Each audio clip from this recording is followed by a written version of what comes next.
We're live. We can't go live. We have to I'm go not live. ready yet. But I'm not ready. You're ready, Fluent. Get ready. You have to wait for music. No, the music will stop when I'm ready. Oh, okay. Oh man. Well, we're here. What's up, guys?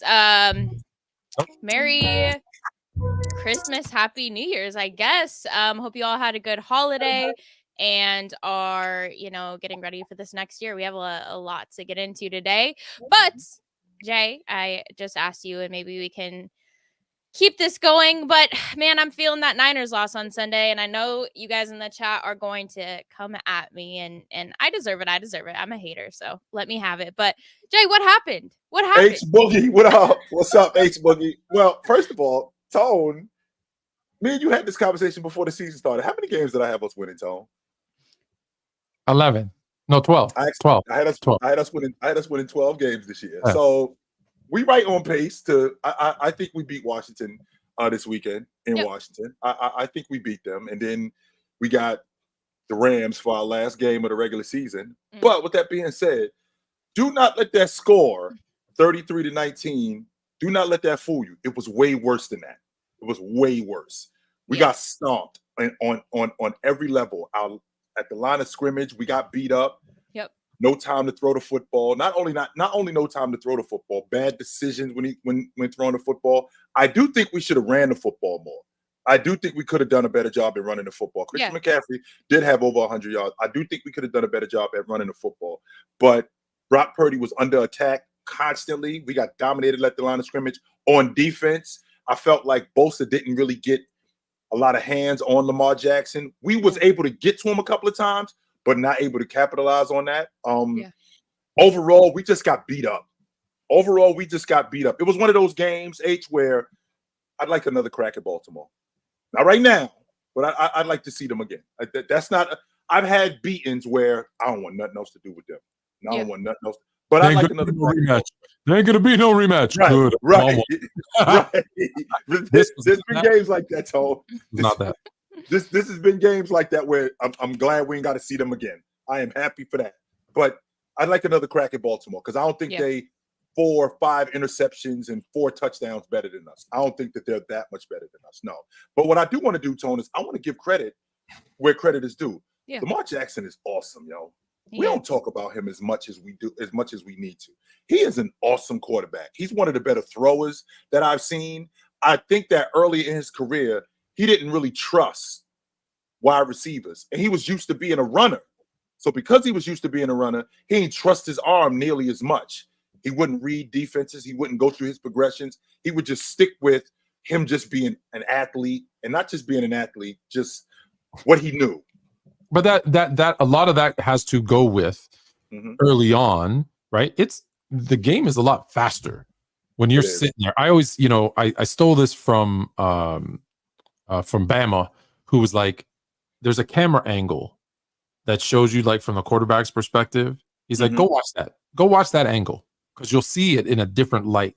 And the other part is, so it's faster. The other thing was the offensive coordinator was very kind of old school, run the ball. He didn't have many weapons. He didn't have a receiver to throw to. Like his best receiver has been, and probably until his injury still was, Mark Andrews, a tight end. Which you can do that, but I mean it's not like he had.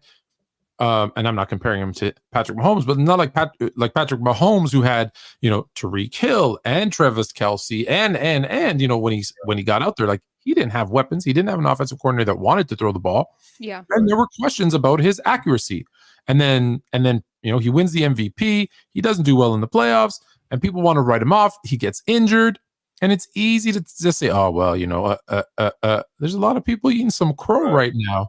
Because he's probably one of the front runners to win another MVP. Like we might be looking at an AFC that's up for grabs, right? There's no dominant team. Kansas City, I'll get to Kansas City in a minute because I'm going to tell you I told you so.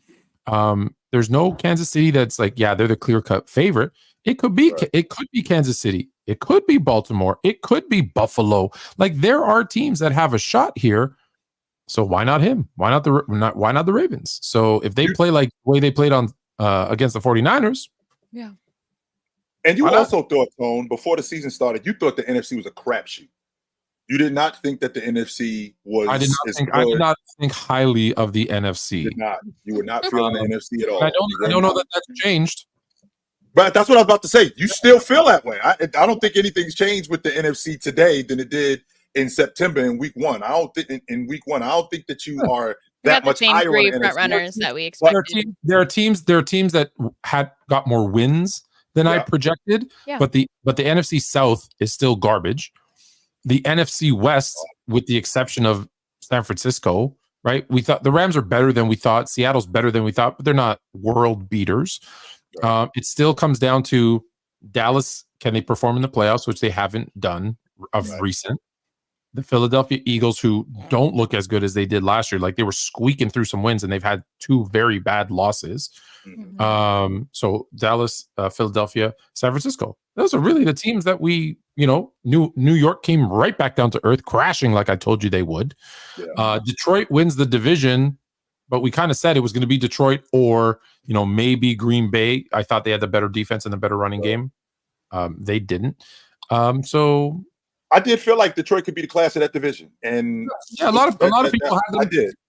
I did feel like they could be the class of that division. I was big on Jordan Love. I was. A lot of people. Well, that's largely due to the fact that he's an alumnus. We both went to Utah State, so I got a little bit of bias. Yeah, I do have a little bit of bias there. We both went to Utah State, but with that being said, I felt like with his development, sitting behind Aaron Rodgers for as long as he was sitting behind Aaron Rodgers, I felt like he was picking it up. The problem was early on that receiving core wasn't very good, but then they started getting better, and they started to run the football a little bit more. I was never, as much as I wanted to fight Tone on this, when I was looking at the NFC South, there was a huge part of me that was going, damn, I think Tone might be right about the NFC South. We might see a team that's like 7-9 or 7-10 end up in the playoffs or winning that division. Yeah. But I will say that Tone was wrong. Baker Mayfield is better than you think, Tone. And what I'm saying, yes, he is, Tone. Yes, he is, Tone. And this is what I'm. Yes, he is not better than I. No, he is not. Yes, no. No, it's just defenses, and his division is worse. He's terrible. He's not any better. Don't give him credit. Every time I jump the Tone, when you play in the G League, you look better. You put up points. When you're the Brooklyn Nets and you bench all your starters and you let your reserves come in and they drop 26, that doesn't mean they're a 26 a night guy. It's just who you like. No. So, and hold on, and let's be clear. They're only 8-7. They could still finish 8-9 and win this division. Yes. So you could still, my prophecy could still come true. There still could be a losing record winning the the NFC South. Because who's on their slate? Who do they got? They got the Saints. They got the Saints, so that would put them both at 8-8. That's a division game. I think that's for the division, Tony. Yeah. I think that's that game. Okay. I think no, that hold game on. is for the division. Oh shoot! All right. Well, then they got the Panthers. Okay. Yes. They'll finish the Saints game is for the division. Right, They'll finish 9-8. They'll finish 9-8. The Saints game is for the division. Tone, I don't get me wrong. You have anomalies. You already know about my 5-year logic. With that being said, Baker Mayfield has had a better season than he's had in the past. Not only has he had a better season, if you think about the core of his team, running backs, defense, and he's actually been playing better. Don't get me wrong. Having Mike Evans makes your life a lot less difficult. 100%. It just didn't work with ODB. It's good of a talent as ODB was. It just didn't work with him, Tone. They were never on the same page. But I love that you call OBJ OBD.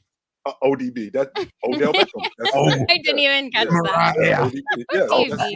But with that being said, Tone, he's done a lot.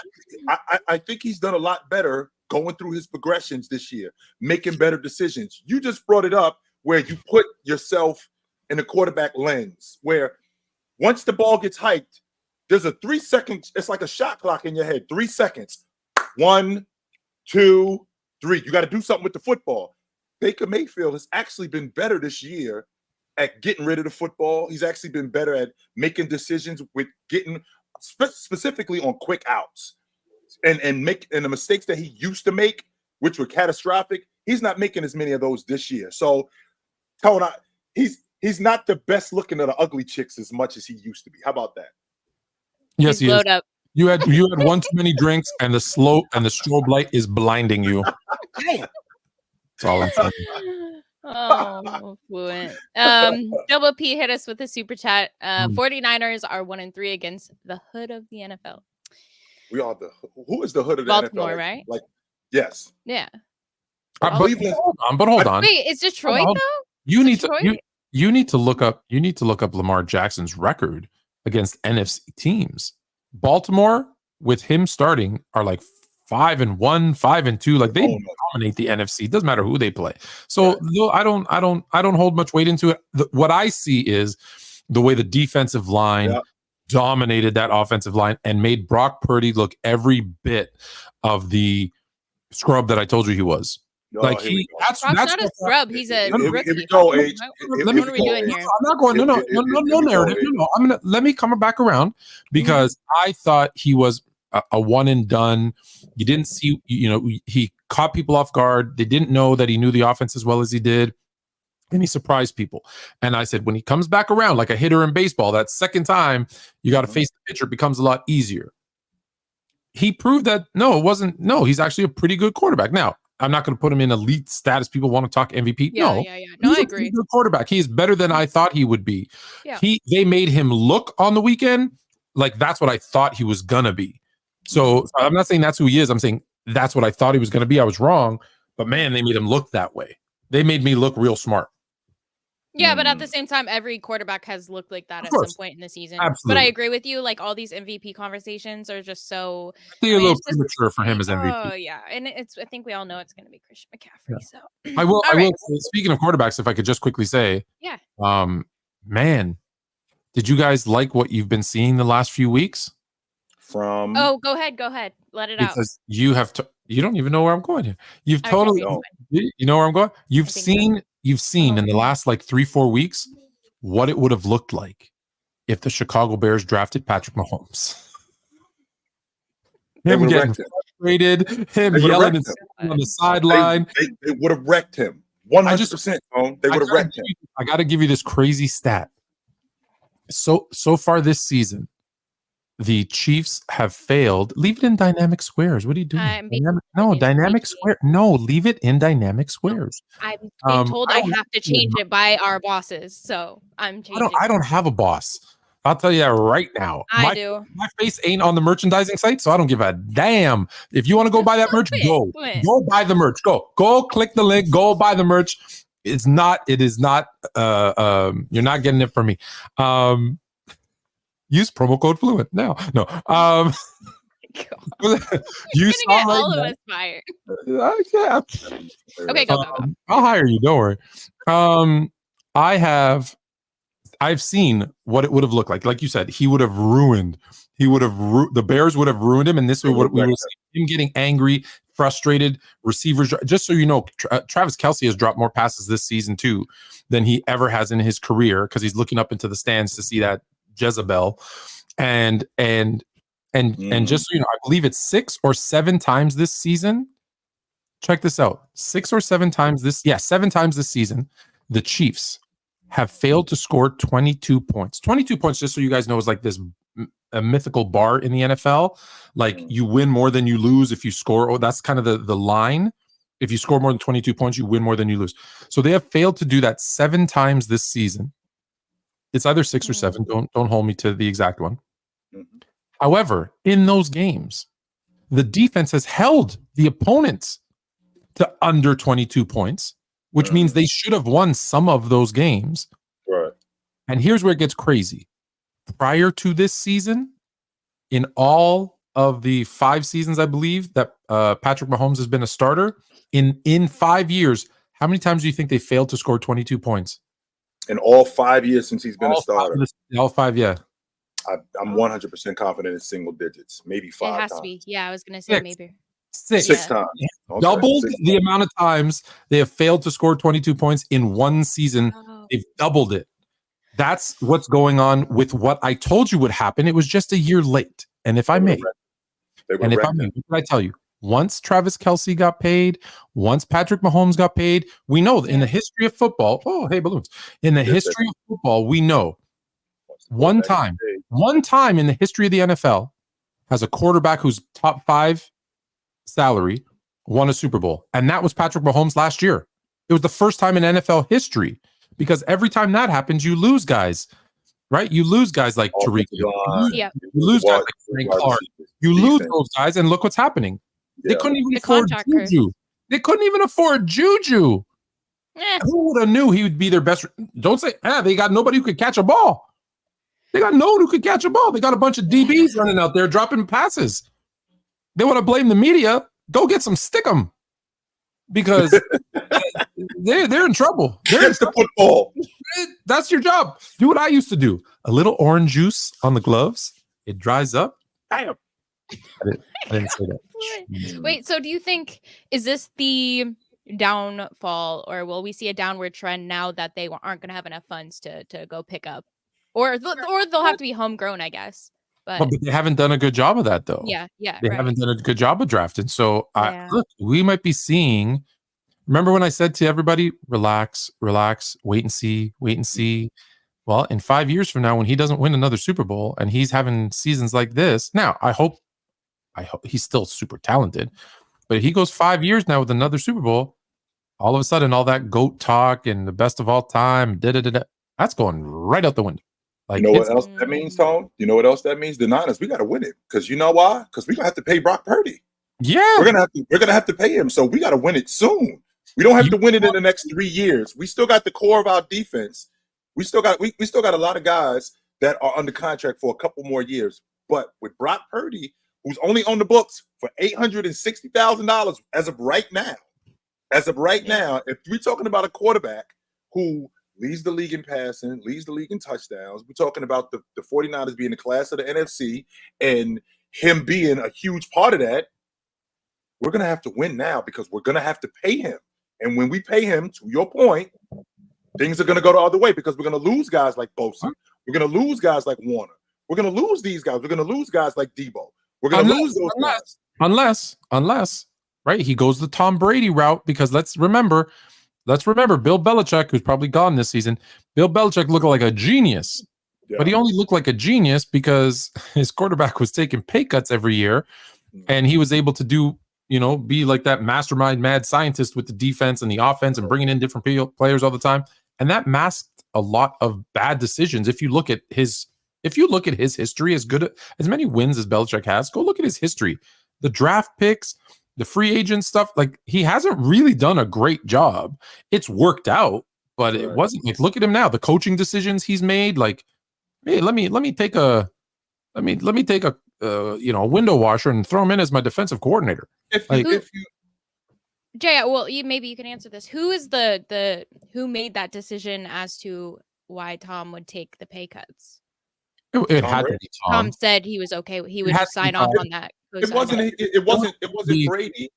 Go ahead, Tom. I'm sorry. I was gonna say it must have been you decide. So it was Tom, his agent, Bill, Robert Kraft. They all came together and said, "Hey, what's more important, getting paid now or winning? Because when you win, you'll eventually get paid." And, endorsements, all that other stuff. His wife's a 100 millionaire, right? So it's just like, hey, do I drop, 10 mil off my salary to, bring in some other players so that I can win and get $100 million on the back end, which, right, he did.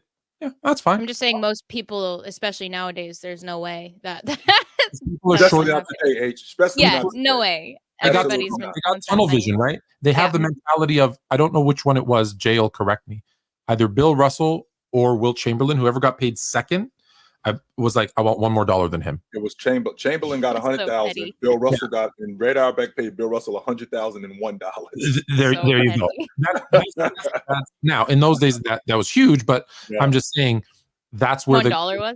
$1 was good too. In 1962, making gas for 5 cents, right? $1 was a lot of money. A lot of money. And Tom Brady said it, during his time when he was in New England, that, how much is this gonna, like, what's it gonna take to get this done? And he said he was looking at the numbers, and his agent came back to him with a contract. I believe the deal was for like $40 million for 4 years, and he was like, "Yo, let's do it. Get this done. Like, what are we doing? I don't need any more. I don't need extra money. I don't need anything like that. Let's just get this done." He was definitely more of a team guy than he was, guys like today where, get what you can get when you can get it. He was definitely more of a team guy because I think he trusted his ability, and I think he trusted the organization. Now, I'm not that big of a fan of that kind of logic because, in the words of my man Biggie Smalls, ain't no guarantee they're gonna love you. So you got to get what you can get when you can get it. But for Tom Brady, it actually worked out. But that being said, if someone came to you and said, "Here's $40 million, here's $50 million, but like you might suck," or "Here's $40 million, we're going to be great, and here's $100 million UGG contract," I look at the grand scheme. Right. Cool. It's hard. Or Tone, you're a businessman. Ramen noodles for dinner, but I can live. Tone, you're a businessman. We're gonna give you, Tone, this house that we're gonna give you this house, Tone, in this neighborhood. It got 8 bedrooms, but the property tax is ridiculous. But Tone, we're gonna give you this house. It's got 6 bedrooms, and it's on the water, and it's cheaper. And on top of that, you get to live and work closer to where you get to live and work closer to where you need to be. I think I'm gonna go with the lesser one. Well, exactly. Yes. I think I'm gonna go with the lesser one. But thank you though. I appreciate the 8 bedroom. Yeah, I do.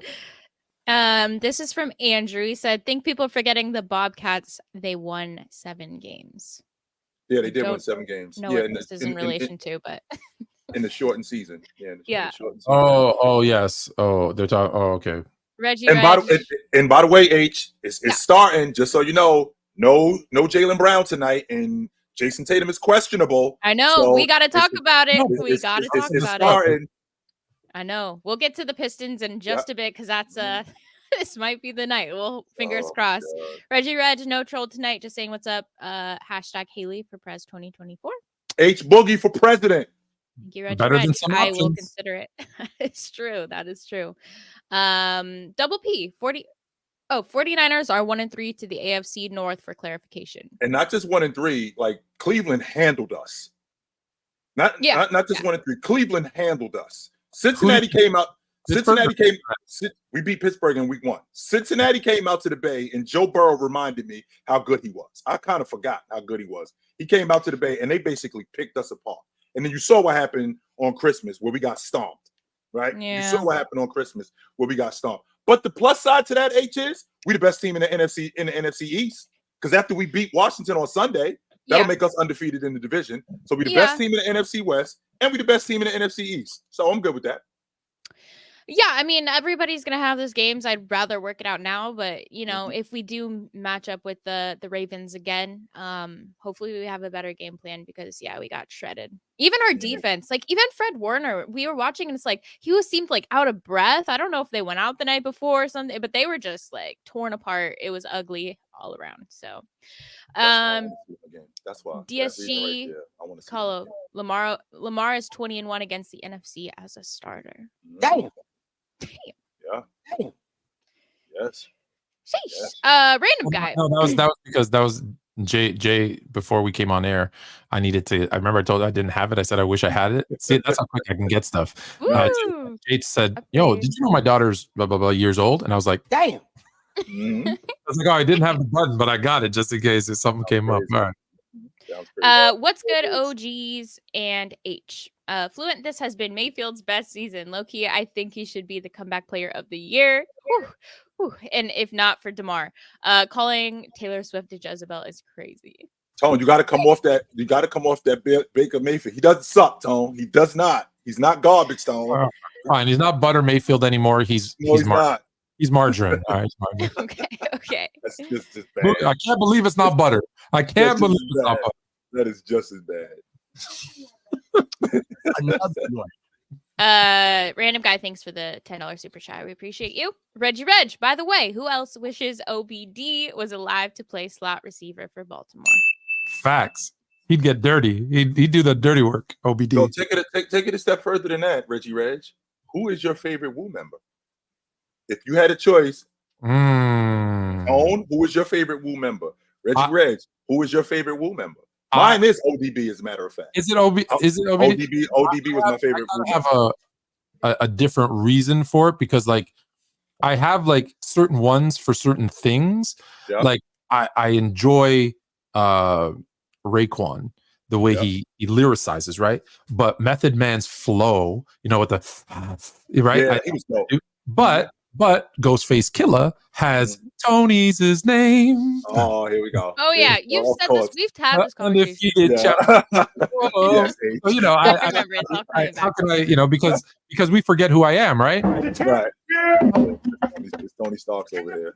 So, Tony Stark's over here. So Okay, Double P. Is there a better story in the NFL than the Cleveland Browns? I say we have a better story than Houston. How is Stefanski not coach of the year? He gets my vote. no, no, y'all do not have a better story than Houston. Houston, first of all, their owner had to sell a team because he was a blithering racist. They were a dumpster fire in Houston. They were a joke. Their quarterback ended up having to go to another city because that team was in turmoil. We had this conversation before the season started, Tone. I thought that they weren't going to be very good, but I thought that just because of the defensive coordinator, the head coach that they had, who was the defensive coordinator of the 49ers, I thought that they would be in every game. Turns out Stroud is actually really good. He's really good. He's making some people look bad who didn't on him. Turns out he's really, really good. So if you want to talk about, when you talk about a better story, Houston's definitely a better story than the Cleveland Browns. 100%.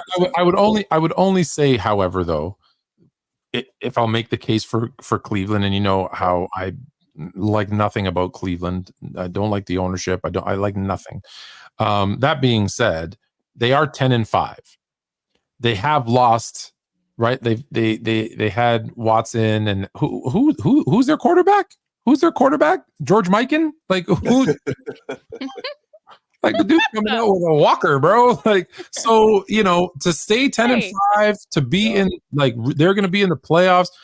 Listen, Houston's in a dogfight, right? There's 3 teams that are 8-7 in the AFC South. So CJ Stroud has, before his injury, was playing phenomenal. And that's a great story because I agree with you. No one thought they'd finish above or even near 500. But I think if the Browns finish 11-6, 12-5 or something like that, and losing Watson, that is pretty impressive. And hold on. And also Nick Chubb. They lost Nick Chubb for the season. So you're by far best 2 offensive players. So yeah, I could see and it is the Browns. At the end of the day, you say, you know, they had this owner and these other things happen.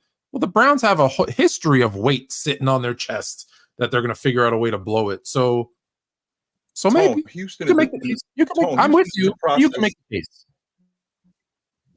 Houston is in the process of possibly winning the division. By show of hands, how many people had the Houston Texans before the season started, as bad as the AFC South could possibly be? How many people had them winning the AFC South? I can tell you I did not have the Houston Texans winning the AFC South. As of right now, it's a 3-way tie. Yeah, I think we all had Jacksonville. Everybody, I know for a fact I had Jacksonville winning it. I thought that they were going to be at the bottom of the league. I did not think that they would be very good. Not just the bottom of the AFC South, at the bottom of the league. But I thought they would be competitive, Tone. I did. So the fact that they actually are in contention to win the division and they got a really good young quarterback, man, that's pretty impressive. Okay, that was some good football talk. Love to hear it, and we'll keep you guys updated as the next few weeks come through. But yeah, you mentioned it, Jay. I really want to get into Boston versus the Pistons really quick. What are they? 2-27 now? 2-28? 2-28. A winning percentage of 0.067 of garbage. How about of garbage? Just say of garbage. Winning percentage of garbage. Just so we're clear. The Bobcats, who were brought up earlier, who won 7 games in a shortened 66-game season, were 7-59. That was a 0.106 winning percentage. So the Pistons' winning percentage, don't forget, they started 2-1. By the way. And so their winning percentage is worse, and they are on pace. They might win 7 games in a full season. But okay, Tom. Before we go any further, go ahead. I won't go further. Can you handle it, Jay? I can't, H. No, I cannot. You know why I can't? Because we got the Celtics tonight, right? You got the Celtics they win this game. You got the Celtics tonight. You got the Raptors on Saturday. Then they got a 4-game. Then they got a 4-game trip where they got to go to Houston, Utah, the Dubs, and Denver. So that's 6 more, Tone, that we're looking at, right? So we're looking at. It's not. That's 6 more that we're looking at. 6 more L's. I don't see them winning none of them games. Okay. So with that being said, now they come home, right? Now they come back. Now they come back home, Tone, and now they got to see Sacramento. Who else do they have to see? They got to see Sacramento, San Antonio. I think they could lose close to 40 straight games, Tone. They won't. They won't. So let me first. They might. Let me first. They won't, and I'll tell you why. One. I told you this is what they were planning on doing this season. You did not, Tone. Don't start that. Yes, I did. And the proof was on the panel. The proof was on the panel when I had them. You're not. I'm going the panel. Keep going, Tone. I'm listening. We talked about it on Thursday or Tuesday when I was on the panel, and Ron had the receipts where I said to him, I had Detroit ranked 30, and I said I would have ranked them 35th if I could. You didn't think they would be garbage, no question, Tone. And I said, you didn't think they'd be 28 straight garbage, though, Tone. Okay, that's what I'm talking about. 35th. I said if I could, I'd get 35th. I didn't say that. And I said because Monty Williams said something that stuck with me when they picked him up, which was, where were they last year? They were last, were they not? Correct. And he said, we're going to get worse before we get better. And Ron has the receipts. He pulled them up and showed it because I said his sole purpose was to tank this season and next season have a high draft pick and a ton of money. And you're going to see this team, whatever they finish this year, 2 wins, 10 wins, 15 wins, 5 wins, whatever they finish with, you're going to see a team next season that's going to win like 45 games. And you're going to say, what the hell happened? And I'm going to tell you what the hell happened. They're going to put a team together. They're going to cut and slice and dice and draft and free agent if they can, because they're going to have the money. That was always the plan. That's why they gave Monty a long-term, big, huge contract, because it wasn't about this year. Everyone thought, they're hiring Monty, they're going to win this year. Yeah. No. He is building something for the future, and they wanted the bottom to drop out. Now, did they think it would get this bad? No. But so that's one. Number 2, I guarantee they will beat the Raptors on Saturday night. Stamp it H. December 28th. Yes. 2023. Tone is saying it. 32-25. They get off the snide Saturday against Toronto at home. 32-25 into the live. Fluent just said. Now you're more fluent. If you believe this, the Pistons, like you said, are going to lose to the Celtics, right? Even if the Celtics put out their coaches, they're losing to the Celtics. Okay. And then they know we're going on this 6-game road trip. We have to win this one. What? And the Raptors game on Saturday night before they go on the West Coast trip. Why? So they're what? But why this one over all the other 28 that they haven't won? Because the reason why H is because we're looking at close to 40 straight. They're looking at a 40-game losing streak, and they're gonna tell them that, guys, we're gonna go on the road. It's hard to win on the road. This is our chance. This team, if you can beat Toronto, is a beatable team, right? If you just get them jacking up like threes, they will. They fall in love with the 3, and a high school team can beat them some nights. They look like world champs other nights, but when they just start shooting and not passing, like they get very kind of ISO centric, but not even just ISO, like I'm going to beat you off the dribble. It's like, give me the ball, I'm going to shoot it. Yeah. Like they play like me. The ball's being released before they even touch it. They're like, woo. Right. And they already know that the shot's going up. Yeah. So they should probably draft me. So that's what's going to happen is that's going to be the game. I guarantee it, stamped it, locked it, double whatever you do when you were a kid. That's the game. And everyone's going to be like, ooh, how did they lose? Because that's such a Toronto thing to do.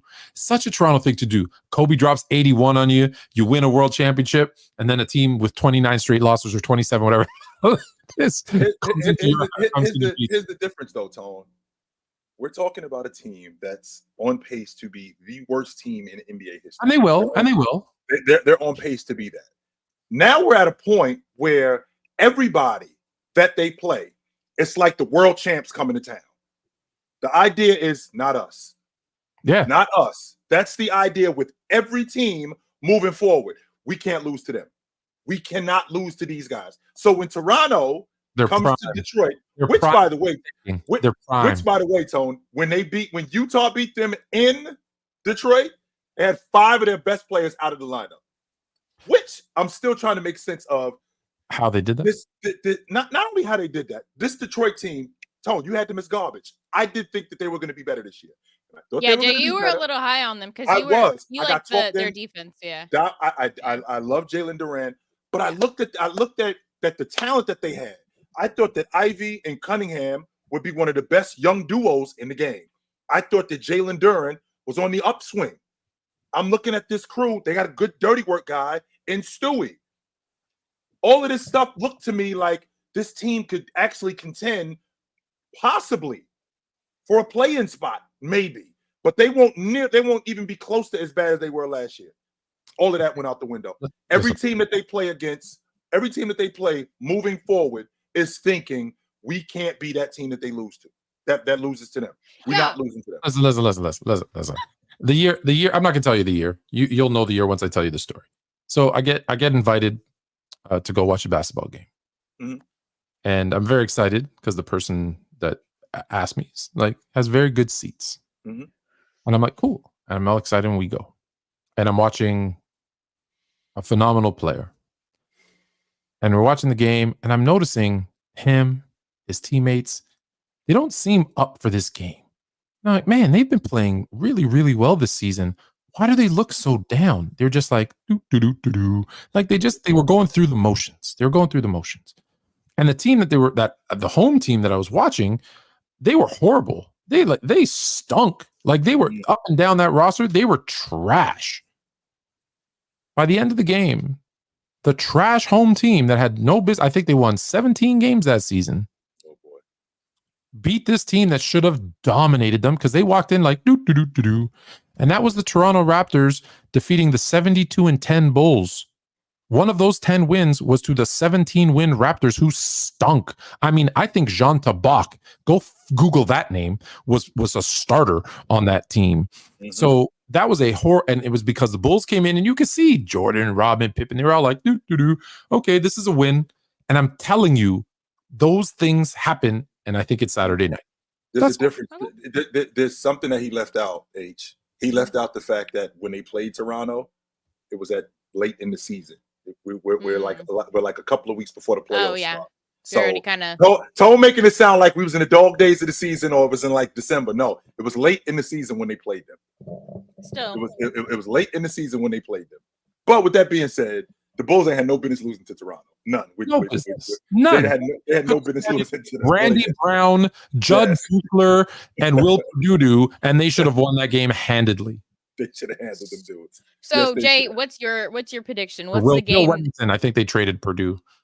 What's your prediction for the game that the Pistons lose? Do they win against maybe the Raptors, or do they go on the road and win there, or do they lose the next 10? Okay, H. So this right now, this is their next 10 games. Okay. Right?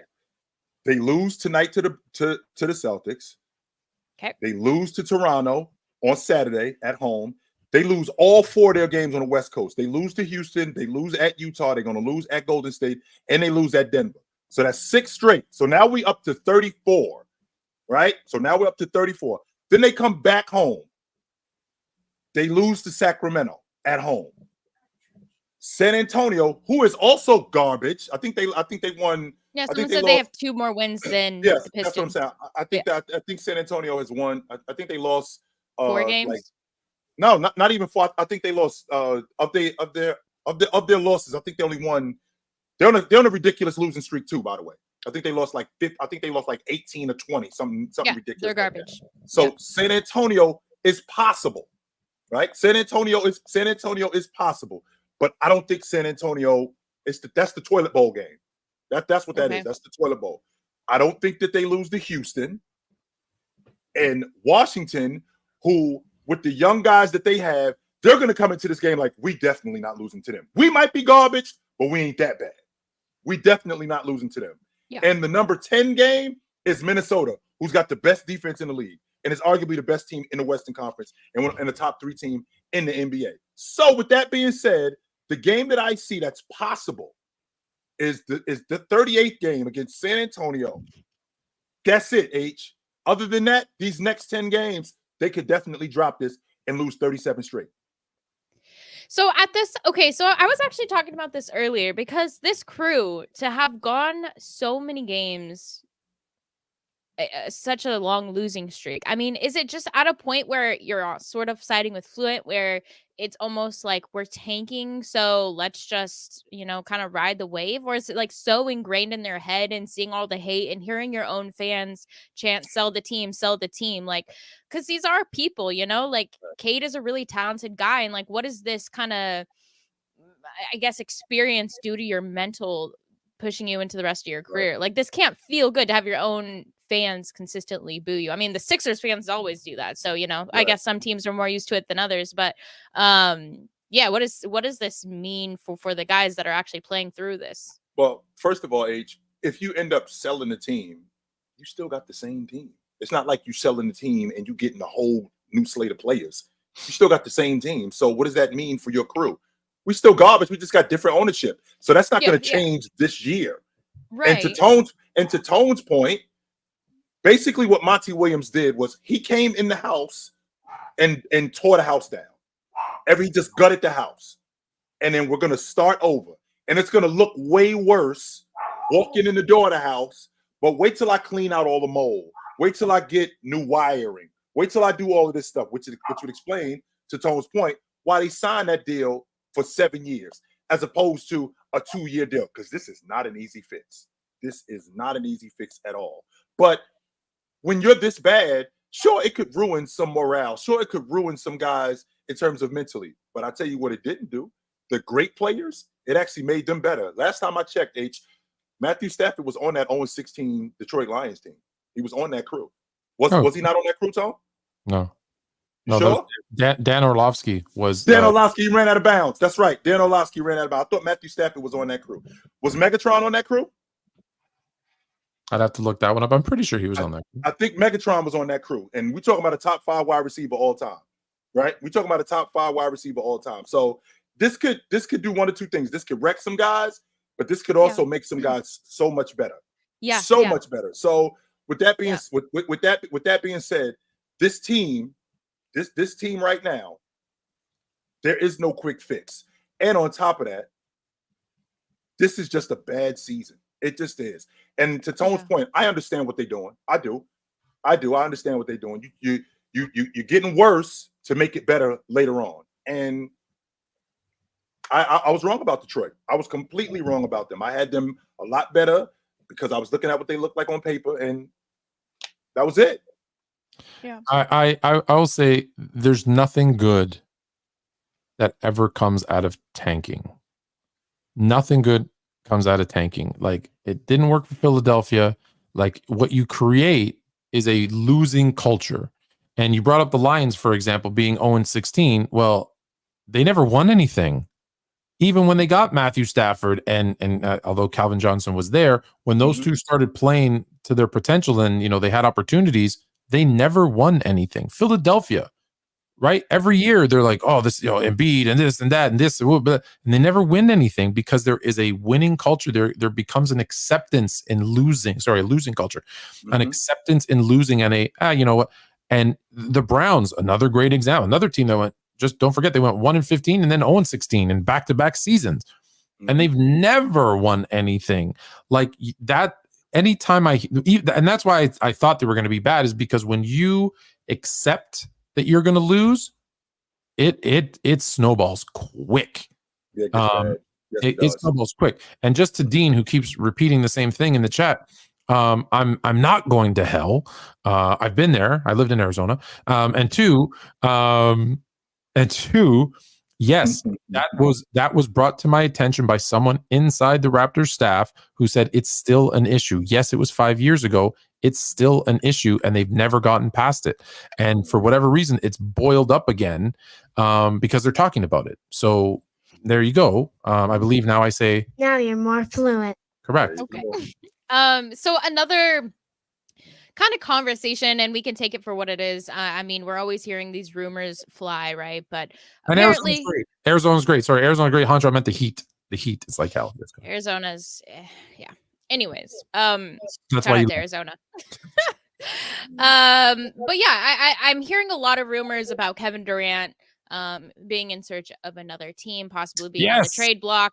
So I want to get into this a bit. Fluent, you can start us off. Do you believe this? Are you bought in? 100%. Is this just Legion Hoops putting out, random No. things they've heard? And if so, where would you like to see him go? And some of the trades that you would like to see in return. Listen, a role player like Kevin Durant is a hot commodity, and there's a reason he goes from team to team to team. He's like a mercenary.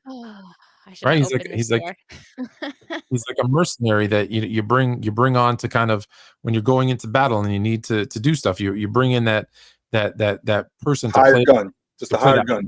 That hired gun, and that's what it is, right? The Warriors beat the Cavs, then they blow a 3-1 lead to the Cavs, and they're like, "Hey, we need a sniper." Well, who else better than the slim? What do they call him? The Slim Reaper.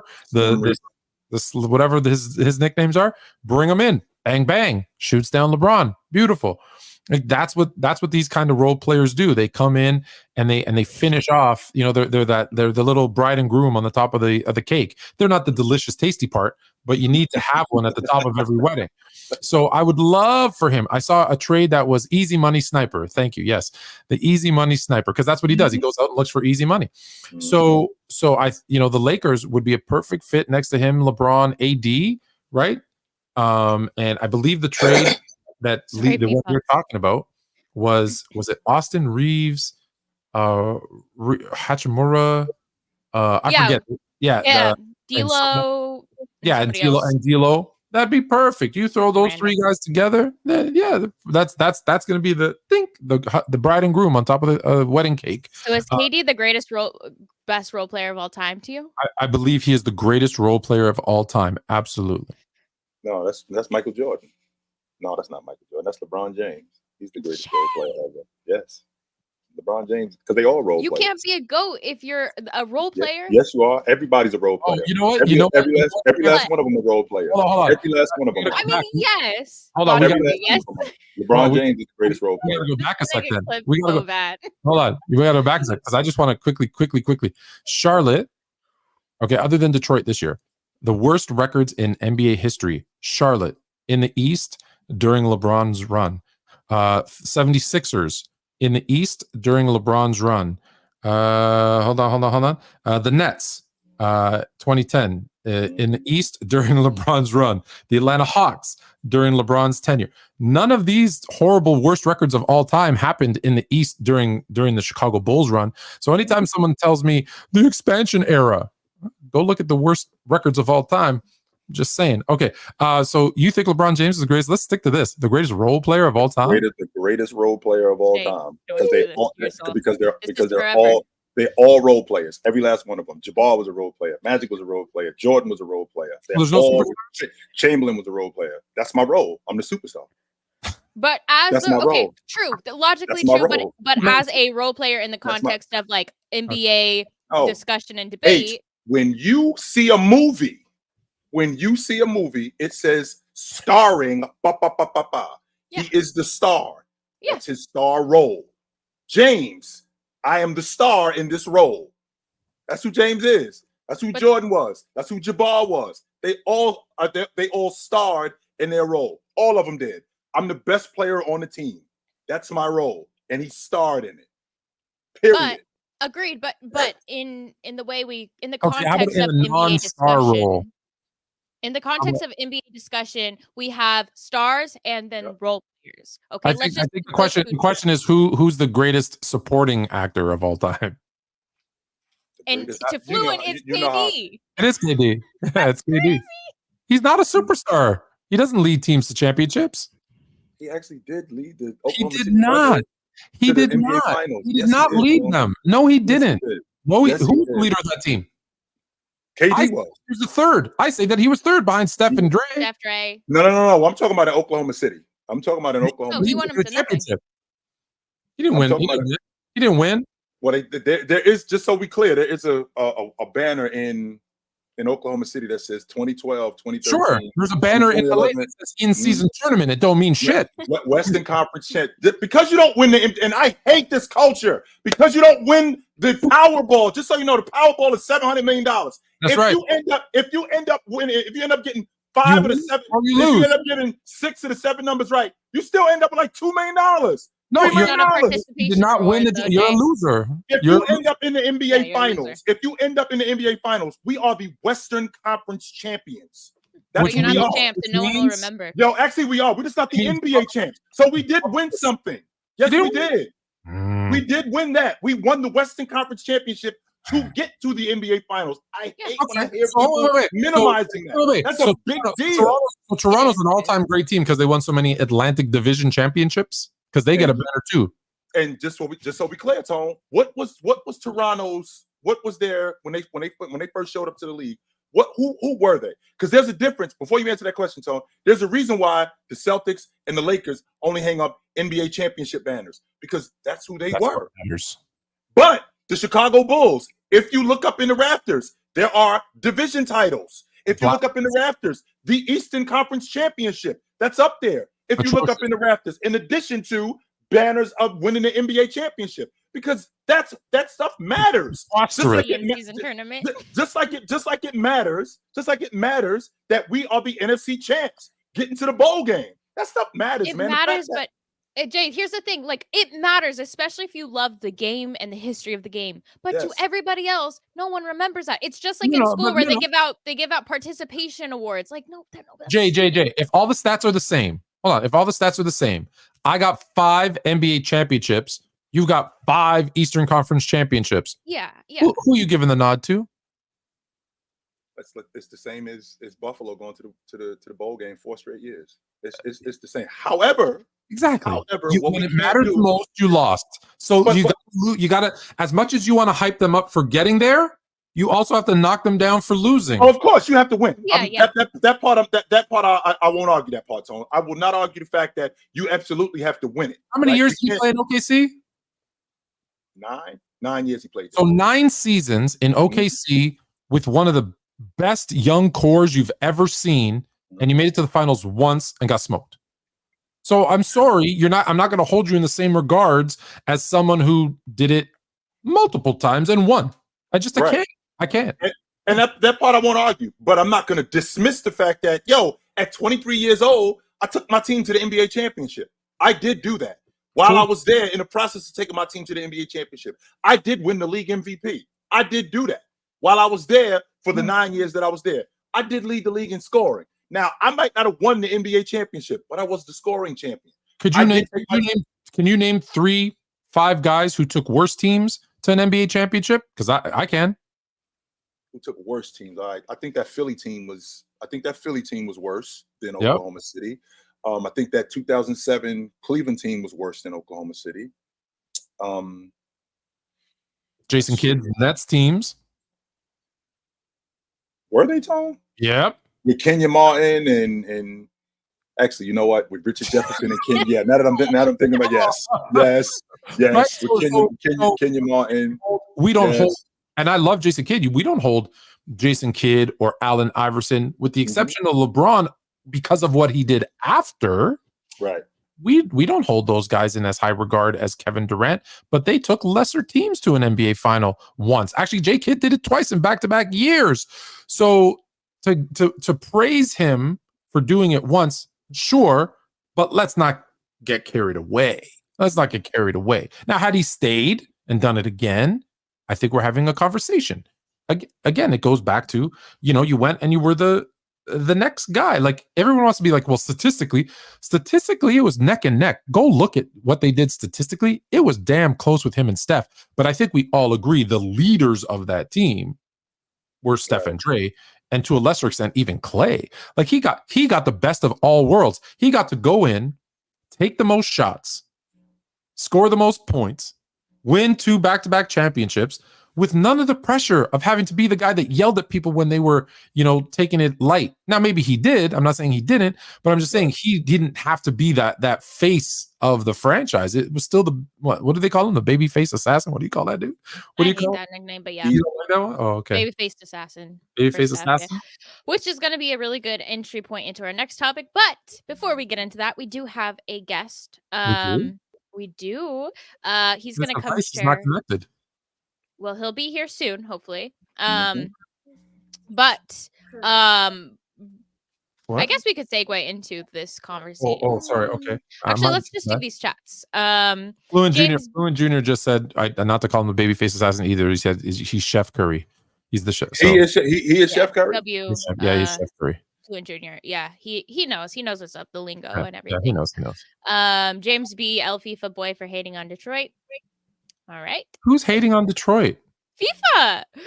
He's just a hater though, so don't let it get to you, James B. Mello, what's with SGA and Hallie with the short shorts? What's wrong with it? I mean, aren't they like 6'9"? So they probably SGA's rocking the short shorts. I think he's 6'5". Yeah, I think Hallie's 6'5" and SGA is 6'6". I don't know, but the short shorts are actually comfortable to play in. I couldn't do it. I grew up in the baggy short era, but not the crazy. I'm not talking about the wilt shorts. I'm talking about like the shorter shorts seem to be they're more like a few inches above the knee. And before we bring in our guest, I promised you a couple of videos last week, so I'm going to just show you one of them.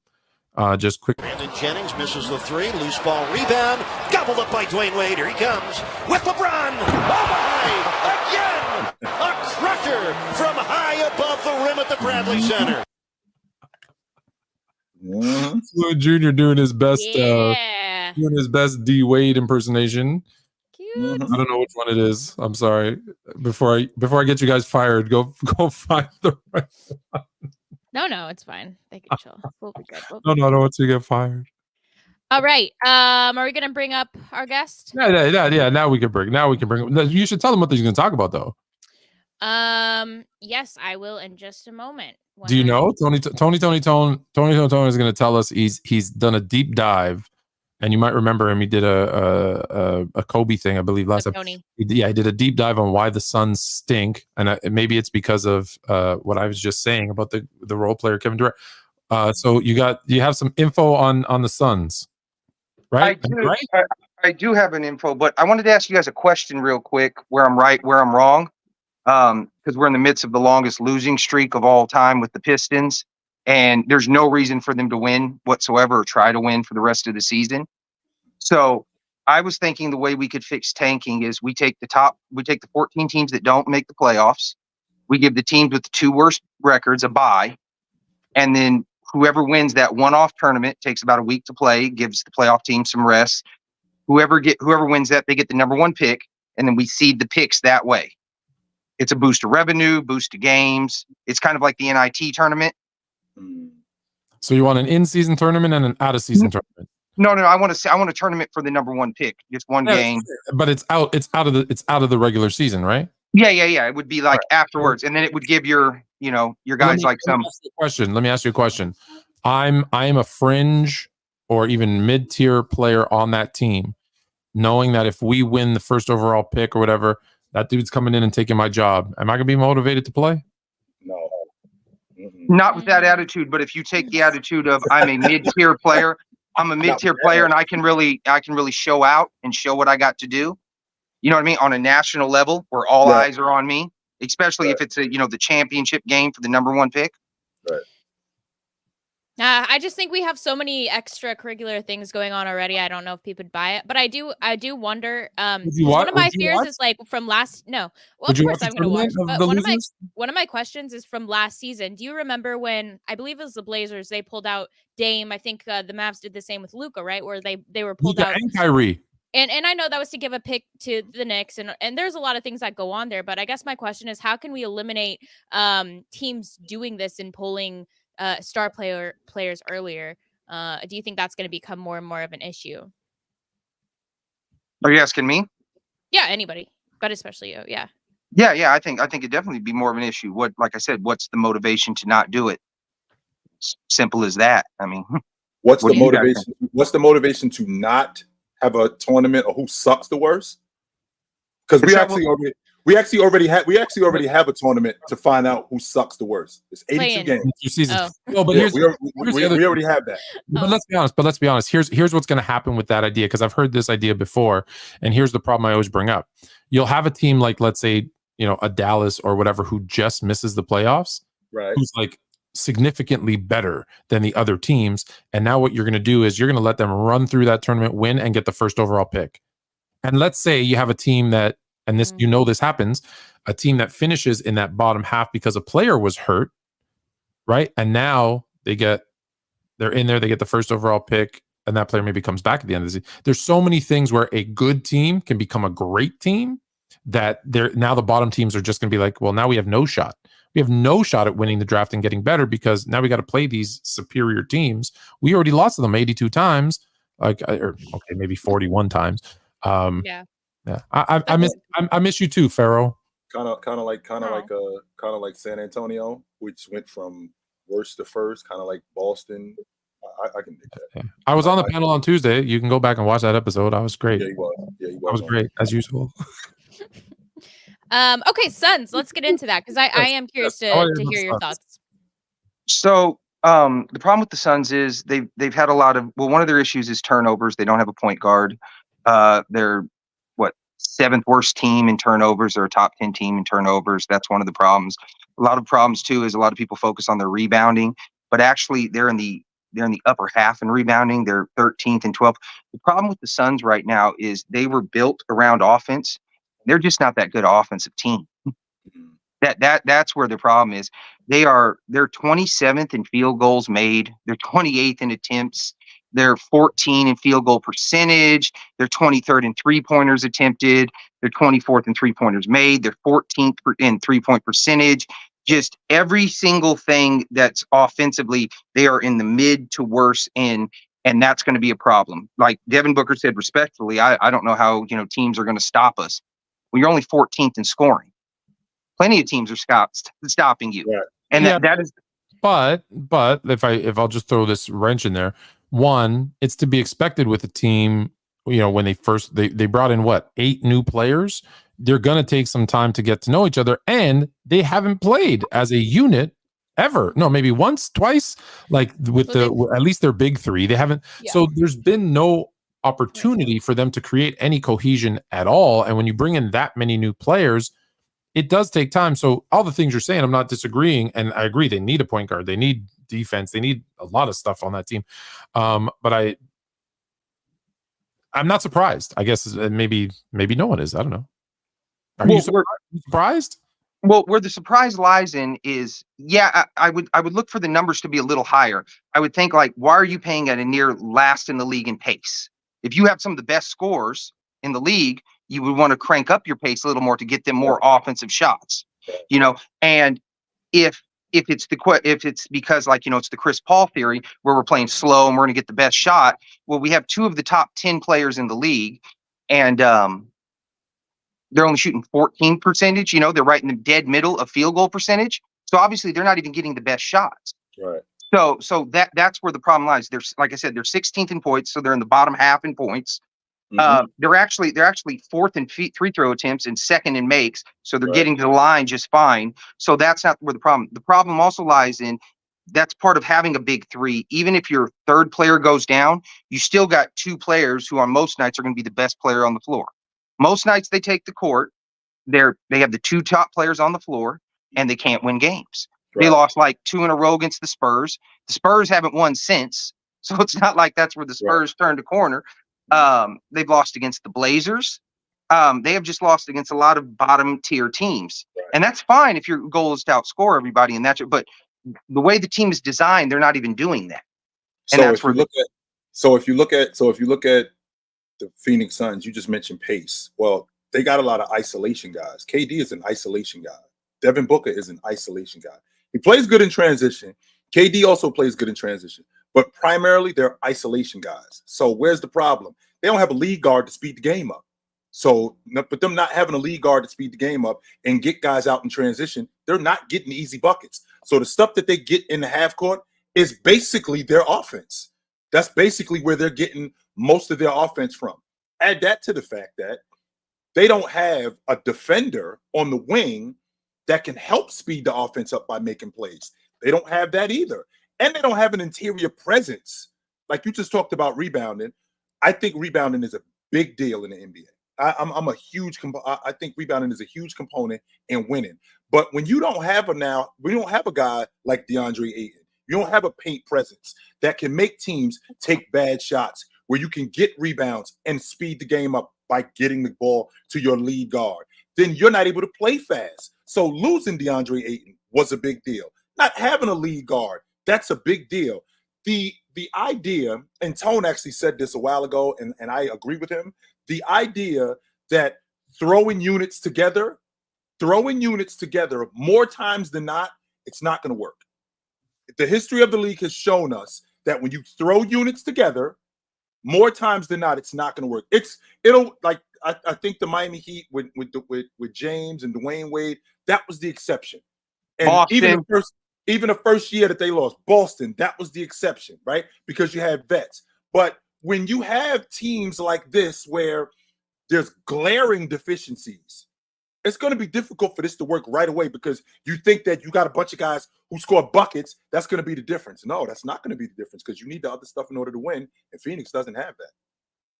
I've always said this, and history is on my side. And yes, people will give me exceptions, but I don't go by the exceptions to the rule. I go by the rule. And if you look at the rule, the teams that win have a superstar, a star, and then four guys. I hate this stupid. Four guys that know their role. Right? They don't take a bunch of shots unless they're supposed to. They play defense. They set picks. They play, like they do all that. They dive for loose balls. They rebound. Like that's, if you look at the majority of teams, like the vast majority of teams that win, that's how they win. They don't win on 2, 3, 4, 7 superstars. Yes, you've had that happen, but mostly you don't. It's mostly the Giannis type of team, right? Where Giannis is the superstar.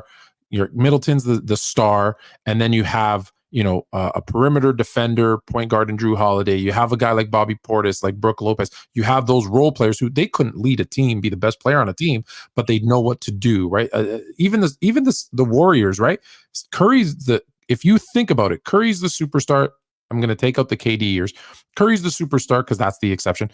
Curry's the superstar. Clay is the 3-and-D guy. Draymond is the facilitator, dirty work guy, defender, right? And then it's Sean Livingston and Iguodala and Harrison Barnes. It's those role players. Like that is actually the recipe to success. That's why I always laugh when the Nets sign, Kyrie and KD or all these super teams. It doesn't work more time. Like even they call them the Heatles in Miami. They went to 4 straight. They only won 2. Right. And the 2 that they lost to, the Spurs might be again. Who's the superstar? It's Tim Duncan, and then a bunch of guys who are great role players but know their role, and Dallas, who was a superstar with that's who will beat the super team more times than not. So yeah, I think that's part of the reason. Everything you said is right in terms of they have no point guard, they have no defense, and you would think, to your point, with that much offensive scoring power, like if I had KD, Beal, and Booker, granted I need them to play together, I'd be running up and down that court as fast as I can, trying to outscore teams 140 to 137. Like that's the only way they could play, and they're not. Which you're right, that is weird. I can't explain why they're not doing that.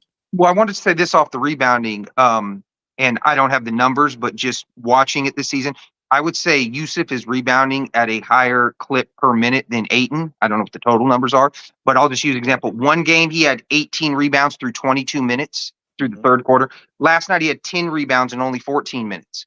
So I don't know why Vogel is pulling the only one that can really get boards, because if he brings nothing else, he brings screens and boards. You know what I mean? And you have to honor his 3-point shot. So I don't know why they're not doing that, because I can't tell you how many times I've watched him this year where they just get beat up on the offensive rebounds and on the defensive glass for them. And if you were to watch the Nash Suns games, that was the difference in like some of those Lakers series and those Spurs series, was they would just play volleyball at the net, and they'd get 6 attempts, to score the point, and the Suns just couldn't equal that. And I'm seeing a lot of that this year as well, as far as the rebounding goes. But like I said, the main reason that glaring is they were built to be a great offensive team, and they are between average and bad. And if you're built to be a great offensive team, the difference with being a great offensive team is you need great offense. And they're missing a huge component of being a great offense. They don't have a lead guard. That's the difference. And I'm getting sold the idea that, Devin Booker could play point. I've told you this 1,000 times. There's a difference between a runner and a guy who can run. Devin Booker can play the point. He's not a lead guard. That's not his job. He No. plays the 2 guard, just like Bradley Beal plays the 2. When we get helter skelter, when we want to play fast and we want to get more guys involved in transition, how are we going to do that with Devin Booker, who the majority of his NBA life has played off the basketball? Now you're asking him with Kevin Durant, with Bradley Beal, to immediately be thrust in his position for what Chris Paul did. We're asking him to do what Mike Conley does. We're asking him to do what Kyle Lowry does. He's not that kind of player. A distributor first who gets offense when he needs to. That's what they need, and they don't have that. Shout out to Kyle Lowry tonight, I believe, or tomorrow. When does he play the Warriors? You know the Warriors schedule. Tonight. He is 6 points away from 16,000. Nice. Oh, shout So out Lowry. Shout out to our friend Kyle Lowry. Heck And yeah. just show you what important number that is that's where Bob Cousy ended up in the 16,000s. And for a long time, that was the greatest point guard of all time. There's an 85-year-old man walking around on Earth today saying Bob Cousy is the best point guard the NBA has ever seen. That's going on right now. You're right. I'm certain of that. And he'd be right. I'm certain of that right now. There is an 80-year-old man walking around Earth today saying Bob Cousy is the best point guard in NBA history. I'm sure. If Bob Cousy didn't steal all those passes from the Globetrotters, none of these behind the back razzle dazzle loop de loops would even exist. So shout out to Bob Cousy. I wanted to say this too, piggybacking on your point guard point, that I wanted to ask you guys this. Hold on for a second, Angie. How old do you think I am?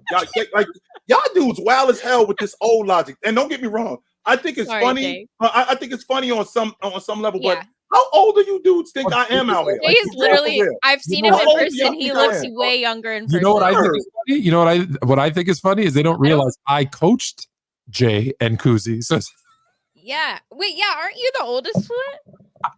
What's going on here? I don't how even know. old do y'all think I actually am? Because some of y'all out here, I'm not as old as your father. Your father is older than me. Right. Oh, just because you got a little gray. Yeah, I don't get it. People are crazy. But Tony, we do have to move on. I appreciate you coming through, dropping your thoughts. Hopefully the Suns can, get on some type of roll. But go ahead. I just want to shout this out because it's so amazing. I don't think it's getting nearly enough coverage. Yeah. Back in the 90s, they used to give you a $250,000 bonus for having a 3-to-1 assist turnover ratio. Chris Paul this year's having almost a 7-to-1 turnover assist ratio. That'd be like somebody scoring. That's like the equivalent of somebody scoring 45 a game. Yeah. No, he's been a legend. He really has. That's crazy. That is nuts. He's been a legend. That'd be like the point version of turnover. Nuts. Still not top 10 all time. All right. It's time for some trivia. Have a good New Year. Thank you so much, too. buddy. Brother. Have a good one. I love when he comes on because he always super duper prepared. Mm-hmm. I appreciate got a trivia question, and then as you know, I've retired its Fluent top 10s, so I got a super quick top 10 for you. Trivia quiz. First of all, I'm going to name 3 players. Tell me which one of these players, in order. No, just which one of these. Actually, I'll keep it easy. Which one of these players had the most? What up, Ox? Which one of these players had the most 20-point, 20 rebound games? Of these 3 players, who had the most 20-point, 20 rebound games? Was it A, Hakeem Olajuwon, B, Shaquille O'Neal, C, Andre Drummond? Andre Drummond. C. You're reading the chat, you cheater. No, I'm not. No one's even said anything. I just guessed it because it's the most outlandish, so it has to be Drummond. It is. It's Andre Drummond. Yeah. More 2020. Oops, sorry, you got it right.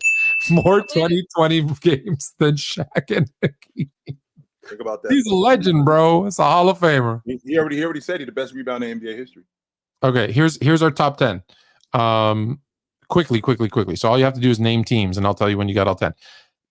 Top 10 teams in attendance this season, average, because they've played different amounts of games. So average. Top 10 teams in attendance. Celtics are number 9. Miami Heat. Miami Heat are Not on the list. OKC. Surprising, which is not OKC surprising. for sure. OKC. Oh, sorry. I'm sorry. Miami Heat is on the list. They're number 4. My bad. Okay. Miami Heat's Okay, number I was 4. gonna Miami say Heat. it Yeah, has sorry. to be. They just went to the You finals. said the Thunder? Thunder. The Thunder are 23rd. Damn, Tank, get your people. Get your people. I think that's because of their arena. I think they got like a 18,000 seat arena. So it's Okay. well, okay. Well, no, that's not well, no, because they're only getting 94% capacity, which is one of the lowest as well. So Hey, chat saying Mavs. How about Mavs? the Mavs. You just made the list. Number 1 is the Mavs. So you got the Mavs at 1, Heat at 4, Celtics at 9 so far. Okay, Jay. I think the Knicks are definitely in this. The Knicks are number 3. Yeah, Knicks Nice. are definitely in Who this. would be I can 2? tell you who's not in it. Brooklyn is not in this. No. Aw. The I'd Nets vote. the Nets are 21st. Yeah, Brooklyn is not in. Are the it. Dubs on there? I mean, I feel like we've been kind of The number the number 2. How many games? How many games have you gone to? I haven't gone to any this season. And that's why they're 16th. That would explain why they are not. But I will. I will. Indiana. The Pacers, surprisingly, not on the top 10. Oh, okay. So Lakers. Indiana's not on the list. Mm-hmm. Lakers. The Pacers, just for the are 30th. So they're at the bottom of the league. They're only the Pacers are dead last. Mm-hmm. So they're at the bottom of the league. Oh wow. Where's that sound? Damn, I lost it. Oh well, keep going. I don't think Toronto is in there. What I'm doing is I'm eliminating teams right now. You're a hater. The Raptors are 7th. Toronto. The loves only team in Canada, Jay. We should have. Toronto loves their Raptors. That's Okay. We should have known. That's weird. Missing number 2, number 5. Oh, Denver Nuggets. The Denver Nuggets are number 6. Absolutely. Yeah. Correct. Shout out to Nuggets fans, man. Cleveland. The Cavaliers are 8th. Nice. Okay. So you've got the Mavs at 1. You're missing number 2. You have the Knicks at 3. The Heat at 4. You're missing number 5. You got the the Nuggets at 6. The Raptors at 7. The Cavs at 8. The Celtics at 9. And you're missing number 10. Minnesota. The Timberwolves are 17th, right behind the Dubs. Okay. Minnesota's not in it. Who would be 2, Jay? Who are we missing? Who's like Who are popping we off? missing? and has Orlando, loyal fans? maybe? Maybe. Are you saying Orlando or no? Yeah, sure. Yeah. Orlando, number 10. Number 10. Oh, Orlando's okay. number We're missing 10, 2. okay. You're missing So number we're 2 and number 5. missing been Number number 2. a big attraction. No Celtics, no Lakers, no Dubs. Is it Philly, Tom? Philadelphia 76ers number 2. So All right. we got the Mavs at 1, the Sixers at 2, the Knicks at 3, the Heat at 4, blank at 5, the Nuggets at 6, the Raptors at 7, the Cavs at 8, the Celtics at 9, the Magic at 10. Who's number 5? I'm trying to get the fireworks. The Pistons. Who is that number 5? Oh, how about the Kings or Houston? Houston. It is not the Rockets. The Rockets are 22nd. Here, I'll start eliminating for you. The Pacers are 30th. The Wizards are 29th. The Hornets are 28th. The Pelicans are 27. The Grizzlies are 26. The Hawks 25. Suns 24. Thunder 23. Rockets 22. Nets 21. Bucks 20. Are you going to say a name yet? Pistons 19. Light the beam at 18. Timberwolves at 17. Warriors at 16. Jazz at 15. Clippers. Phoenix. Bucks. Nope. Phoenix. Bucks. The Buffalo Braves at 14. San Antonio at 13. Trailblazers at 12. Lakers at 11. Charlotte. Charlotte was like 28th. 29th. Yeah. He said Charlotte already. I'm sorry. Mm. New Orleans. I'll give you a hint. Oh, really? It's spelt wrong. I don't know that that's yes. Here, Angie looked it up for you. Chicago Bulls coming in at number 5. All right. So we should hide this. Oh, what's this? We have here.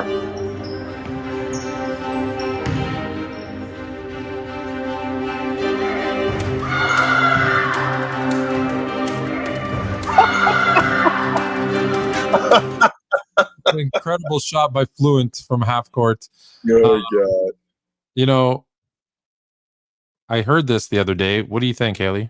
If your best player is small, Should we go into it? is small. I want to play it one more time. If your best player is small, you're not winning. She's 100% right. All right, let's dive into it, you guys. You probably saw the What are you eating? chocolate. What kind of chocolate? Oh, I just had an Arrow, a coffee crisp, and some Smarties. I've been kind of sick, but I've been eating only chocolate. It's like dark chocolate with raspberries in it. It's fire. It's Okay. good. All right. But so essentially what's come out is Becky Hammon was Coach Becky Hammon. You guys are probably familiar with I her. think she's analyst Becky Hammon now, is she not? She dabbles. She does dabble. So shout out to her. But I believe it was a panel with Big Perk, Malika Andrews, somebody else, and then Becky Hammon. And essentially they were talking about the New York Knicks and, you know, which tier are they really in? And are they going to be able to take a step forward? And Becky Hammon's reason for why they most likely wouldn't, at least not this season, is because she can't see Jalen Brunson as a 1A player. And it sort of sparked a little bit of a controversy. Big Perk was on the opposite end saying, well, you have somebody like Steph Curry who, you know, has been that guy. He's small, but yet he has led his team to multiple championships. And she kind of came back with saying, you know, well, he's an anomaly. That's so rare. You can't even really make that a category. So Fluent, I know this was kind of something you had already looked into. So whose side are you on with this? And are we taking away from what Jalen Brunson is doing in real time? Like, we do have to give him credit for that. I think there's a lot of people who, when someone says something, they take it in absolutes, right? Like, I'll give you an example. I told you I listened to the NBA. I think it's called The Starting Lineup with Frank Isola and Brian Scalabrine, and Frank having this discussion about Becky Hammon, saying, "How could she say they never win? Because we've had Steph Curry win and we've had Isaiah Thomas win." And then he went on, like in the same conversation, in the same segment, to say something about, you know, Ben Simmons never plays. Zion Williamson never plays. Well, no, you just made an absolute statement. Never. No, Zion plays. Ben has played. It's not that never. So I think what happened is she said you cannot win if a small guy is your best player. And 99% of the time, she's right. We can have Jay go down the list of 75. We've had him do it before off memory. I'm not asking you to do that. Go through all 75 champions or 76, however many damn NBA championships there have been. And if your answer is 6'3", Steph Curry, who is the greatest shooter of all time, and 6 foot, I want to say 1, Isaiah Thomas, and that's the list. Now, that's not to say he's not great. That's not to say a smaller player can't be great, can't be an MVP, can't lead a team to the finals. Allen Iverson did it, right? It's not to say that any of those things is untrue or they're not a great player, but she is correct in the 99% of the time. You know, if your best player is 6'1", 6 foot, you know, under 6 foot, you're not winning a championship, because in 70, however many years, it's happened twice. Right. In fact, right, if you're going to go down the line, it's typically your best player is a center more times than not, a small forward, or very rarely even a shooting guard. Very rarely a shooting guard. It's typically a small forward / power forward center.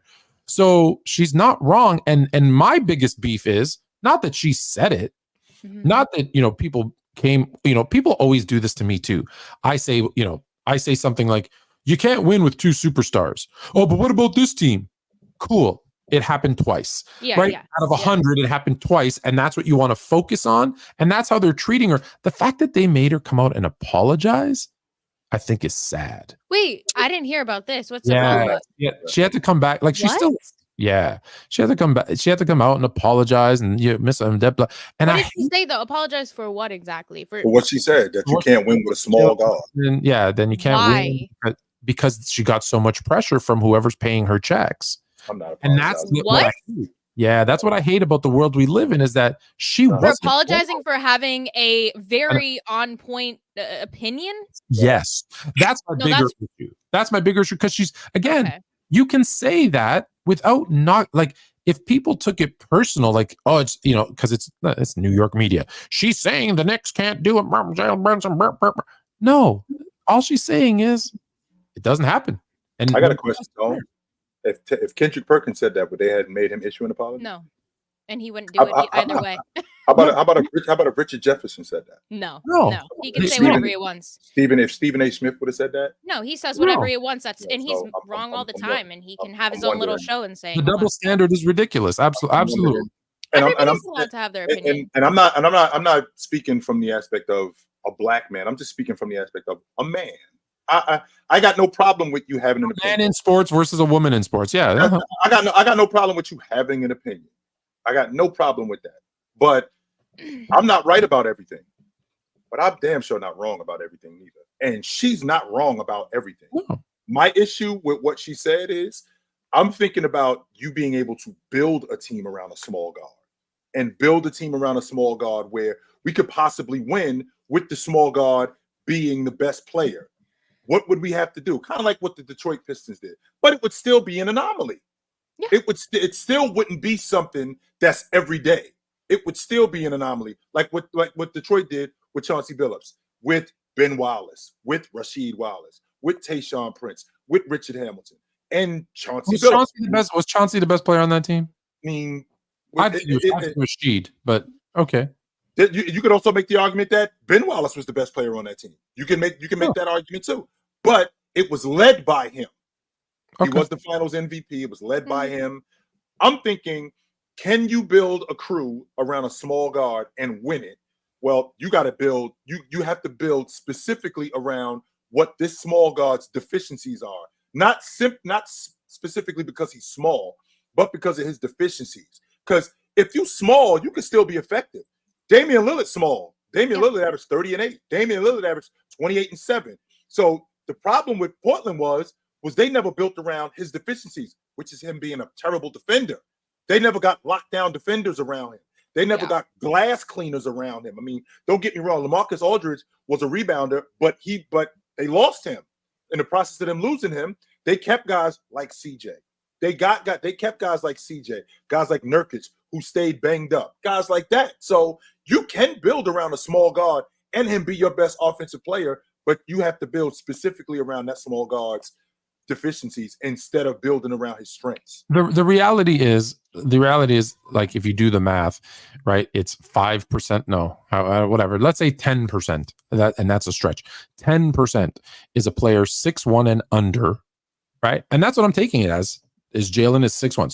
So honestly, Steph at 6'3", Chauncey at 6'3", those guys, Tony Parker at 6'3", which he wasn't even the best player, it was Tim Duncan.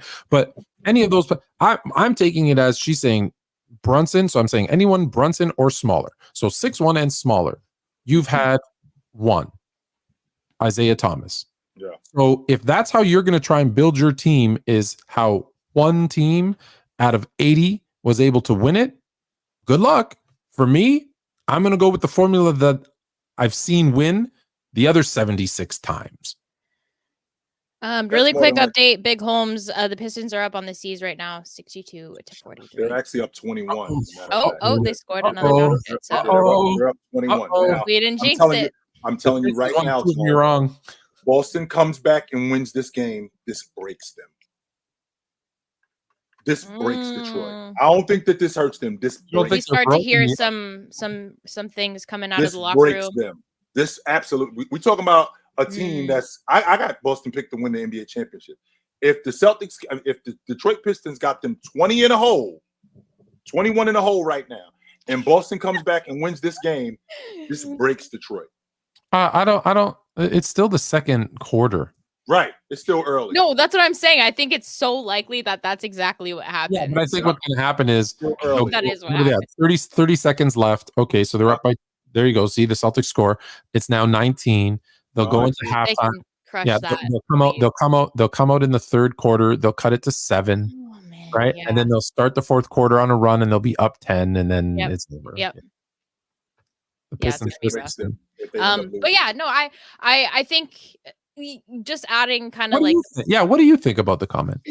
I mean, I agree with her, and not only has she seen this as a player, but as a coach, right? So I hear what she's saying. I don't think ever rule out something, especially when you're seeing it work right before your eyes. But be honest, do you think the Knicks are really headed anywhere with Randall and Brunson in tandem trying to go and win it? They might make it to the finals by chance, but there's no way that they're going to win a championship, even with the team that they have. I mean, it's the possible. Knicks will never win a championship until they hire me as GM. Sorry, continue. Very true. Very true. Good plug, Fluent. But yeah, but I also think that I think there's a lot of teams with star players that might be, bigger than 6'1" or bigger than even 6'5" that aren't, equipped to win a champion. So I don't know. I say give Brunson some credit, but at the same time, he kind of is a ball hog, and I get he has to be at the same time, but just the system that the Knicks are playing with in totality right now, I don't think it's going to work. I don't think it's a championship recipe. Who's the tallest player to ever win an NBA championship? The tallest player to ever win an NBA championship. I think I don't know. I don't know the answer to this. I'm just throwing it. I think that's Chuck Nevitt. He was on the Bad Boy Pistons. I think Chuck Nevitt is 7'4". So if I were to say you can't win an NBA championship with anyone over 7'3". Mm-hmm. Yeah, exactly. That'd be accurate. That's the right? same anomaly on the other end. Happened once. Yeah. Big deal. Right. Yeah. You could. I don't Can't know. win with these tall guys. So Wemby's never winning a chip because there you go. Sorry. Good point, guys. Speaking of, do you guys know who the tallest president was? Abe Lincoln. Yes, Abe Lincoln was 6'5", I think. 6'4", 6'5". Yeah, I was looking into all the presidents because he played on my high school varsity team. Mm-hmm. Abe Lincoln was like 6'5", something like that. But do you know that George Washington was 6'3"? I was his point guard. G-Dub was 6'3"? I did not know that. No, I did not know he was That's what that I tall. called him, and everyone was like, "Don't call me G-Dub. G-Dub." You can't call him G-Dub. G-Dub. Yes, sir. That's exactly what I called him today. G-Dub was the point guard. I was the shooting guard, and Abe was the small forward. Yeah. Yeah, man, some legends right there. All right, we have our second guest, so I think we're diving back into.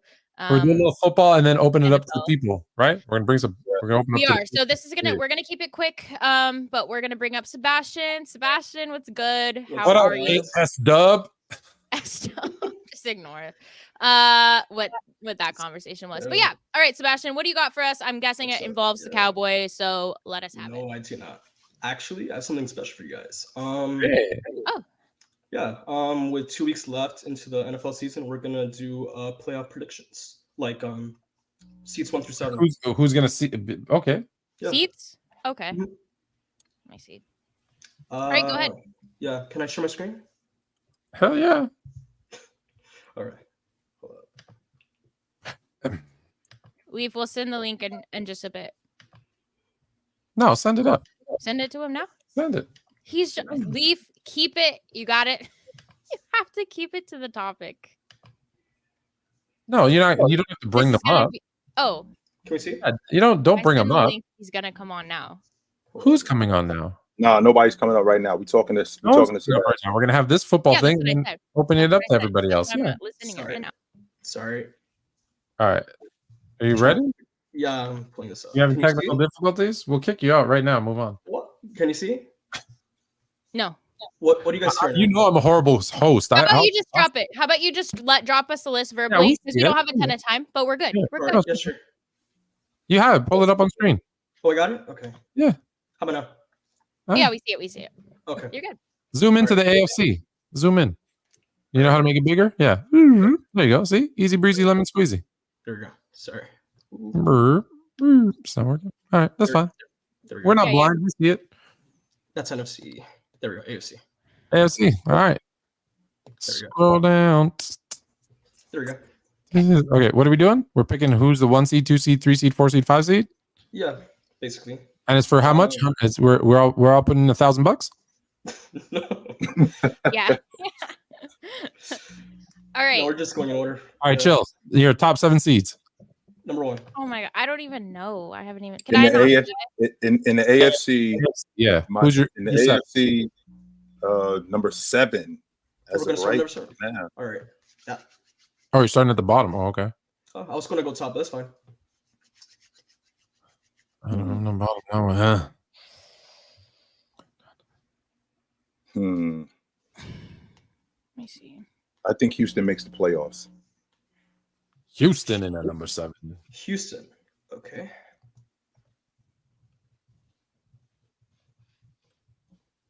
All right, Fluent.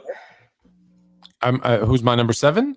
Yep. I'm going with the Pittsburgh Steelers. Pittsburgh. Pittsburgh. All right.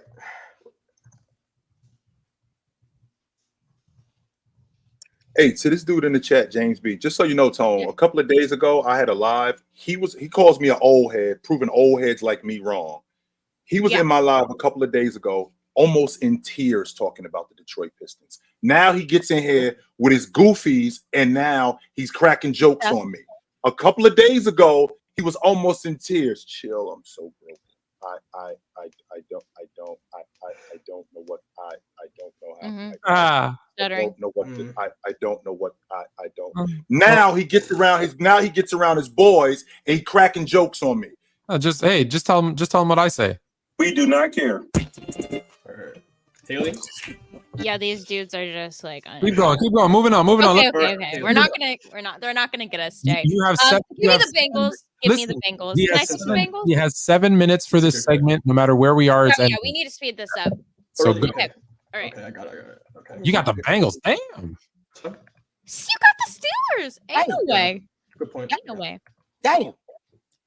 I'm gonna go with Chill. I'm gonna go Houston. All right, back to you, Chill. Why don't you go? Do a snake. Yeah. Go again? Okay. Yeah. Buffalo. Buffalo? Yeah. Damn. Can I take the Titan? Wait, no, never mind. Titans. Raiders. You want to take Raiders. Raiders, okay. Raiders. Chill. I mean, Fluent. I'm also taking Buffalo. All right. I'm not taking the Jags. I haven't been sold on the Jags tank all season. Chill. Buffalo. Do again, Chill.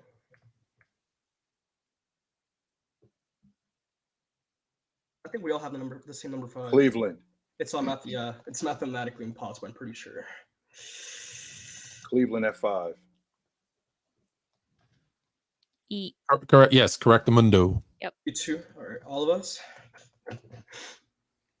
I think you're right. I think you're right. I think the math makes it impossible for them to finish anywhere else. 97 bandwagon Niners.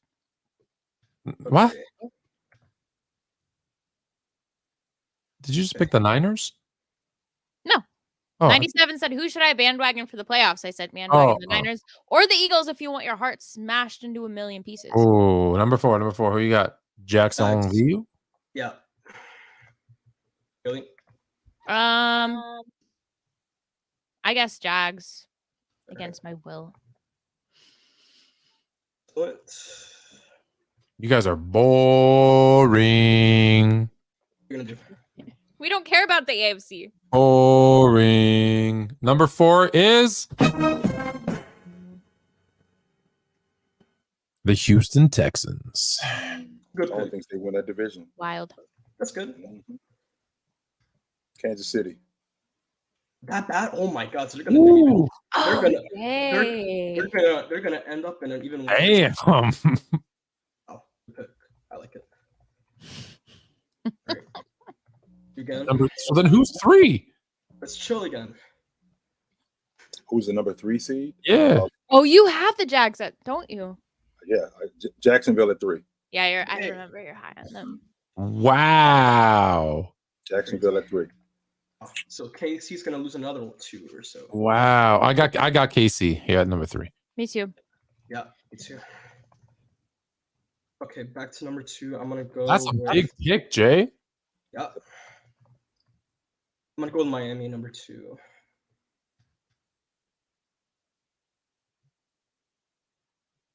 Really? Who have I said? Oh, I'll go. You know what? Nah, Bills, I guess. Bills. Oh, okay. The Bills? Yeah. I don't. Are they? Can they? Oh yeah, they can. They're 9-6. They can. Yeah, They can. No, Miami would have to lose on them. Yeah, I think it's Yeah, and they will. possible. Miami is a fraudulent team, you guys. You're bought into something fictitious, but That's suspicious. That's Good. weird. The Baltimore Ravens. Wow. Jeez. Me too. You too? Baltimore, yeah, Baltimore number 2 and Miami at number 1. Wow. Okay. Yep. me too. I'm Baltimore number 1. It's not your turn. Oh, sorry. Sorry, Fluent. Yeah, I gotta go Ravens too. Shut your damn mouth. Wait, Miami, Baltimore. All right, let's go quickly through this NFC. I think the Ravens. I think the Ravens won their game against the 49ers, and they're gonna take it easy and get ready for the playoffs. Can we do NFC or no? Yeah, let's do it. We got to do it quick. Though. We got to do it quick. Okay, I got. Yeah. You start. Okay. You start. You want me to start? So we're gonna go. Yeah, you start at 7 and go the other way. Yeah. We're gonna go backwards. Okay, Yeah, I'm gonna go with the Rams.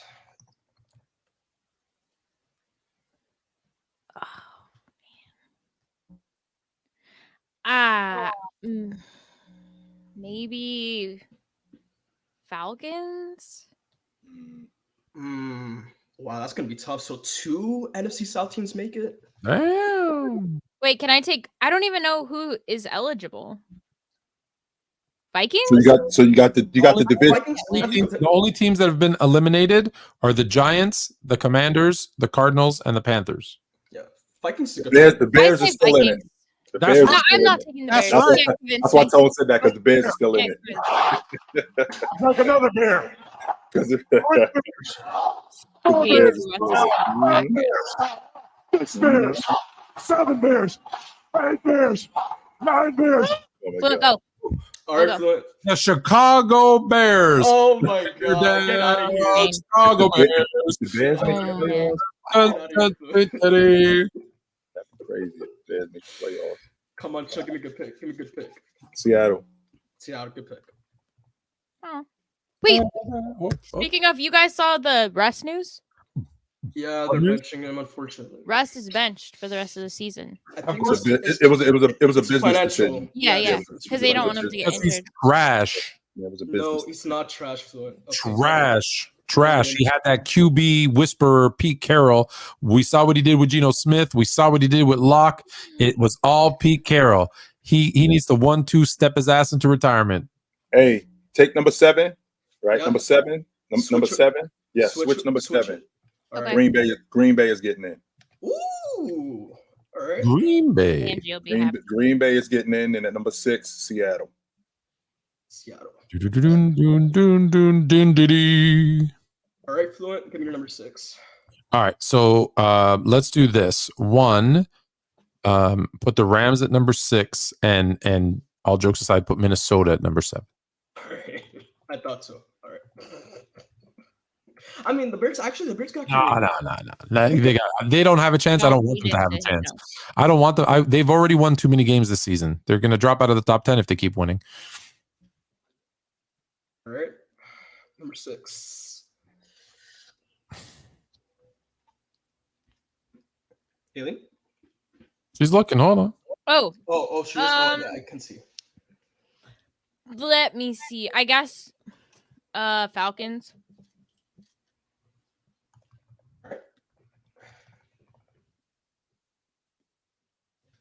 I'm gonna go with Seattle.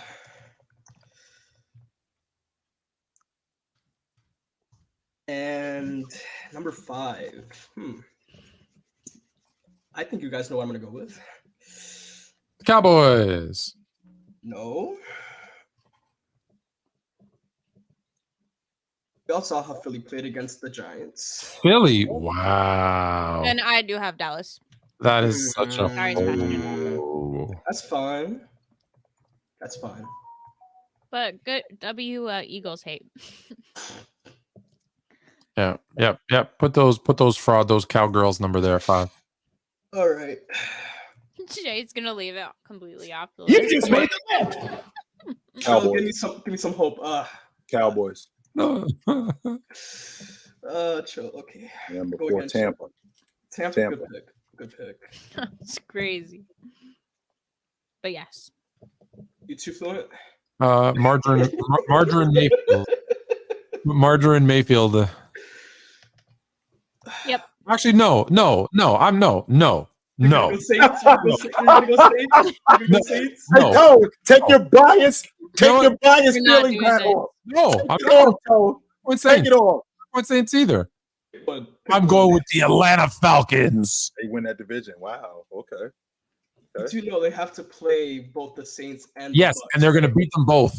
I'm going with the Atlanta. We're going to do the dirty bird and go back to Freaknik like it's the good old days. I like Taylor Heineke as a Cowboys fan. Enemies have deployed Freddie Fazbear into the AO, and he's feeling a bit quirky tonight. What is The that? advised enemies have deployed Freddie Fazbear into the AO, and he's Okay, I'll take Bucks. tonight. Tampa. He's feeling quirky tonight. Insane. All right. Dude, just say the Bucks. Why are you going to type them all out? Yeah. Okay. Who you got? Saints. You're going with New Orleans. Oh, shoot. The Aints. Aints going nowhere. Sure about that? Okay. Let's see. Number 3. The team I said was going to easily win the division. Whoa. Yep, Lions for me.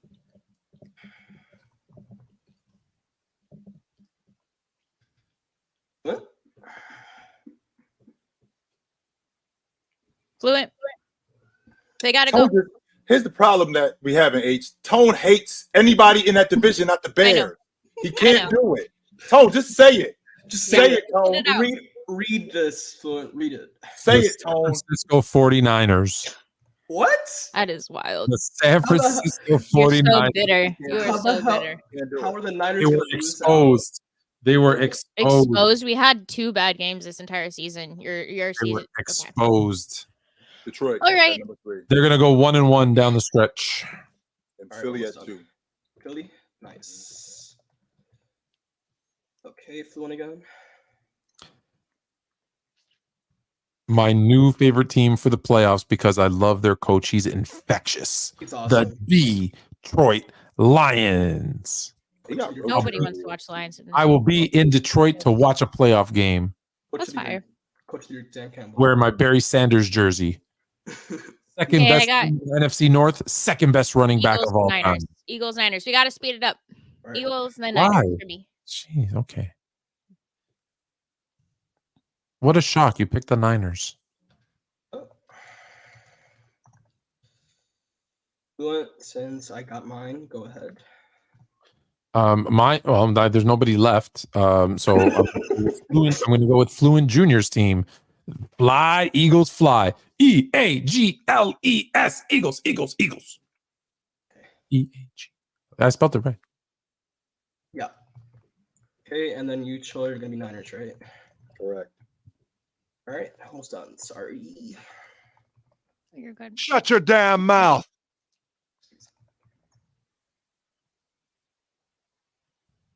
Okay. All right, you guys. Hey, you know what? I've got this water. Chat, you guys. What is going on, dude? Fluent, we're gonna have to like mute your mic at point. Hey, you know, I've got this water. H. Tone is the dude in class that he's the one getting us in trouble. It's Tone. It's all about timing. Soundboards are all about timing. You don't have it. Silence. Oh, my fellas. Oh, my fellas. Okay. Well, you gotta liven it up when it's quiet. True. You're the guy that can't sit in his own silence. No, I can't. No, I can't. Yeah. But you know what? Let me. I'll tell you a 12-second story. Every time I seem to go like somewhere, like to a dinner party or whatever, I'm always, as you can imagine, kind of leading the conversation. Yeah. No, well, I'm telling stories and I'm drawing stories out of other people. Like I do ask, right? Yeah. And I always get kicked under the table, right? Mrs. Fluent is like, "Yo, shut up, let somebody else talk. So I go, okay. I go, watch this. And I'll stop. And then there's like 12 minutes of silence. And then I get kicked under the table again and be like, hey, can you say something and get like the conversation going? Well, I can't win either way.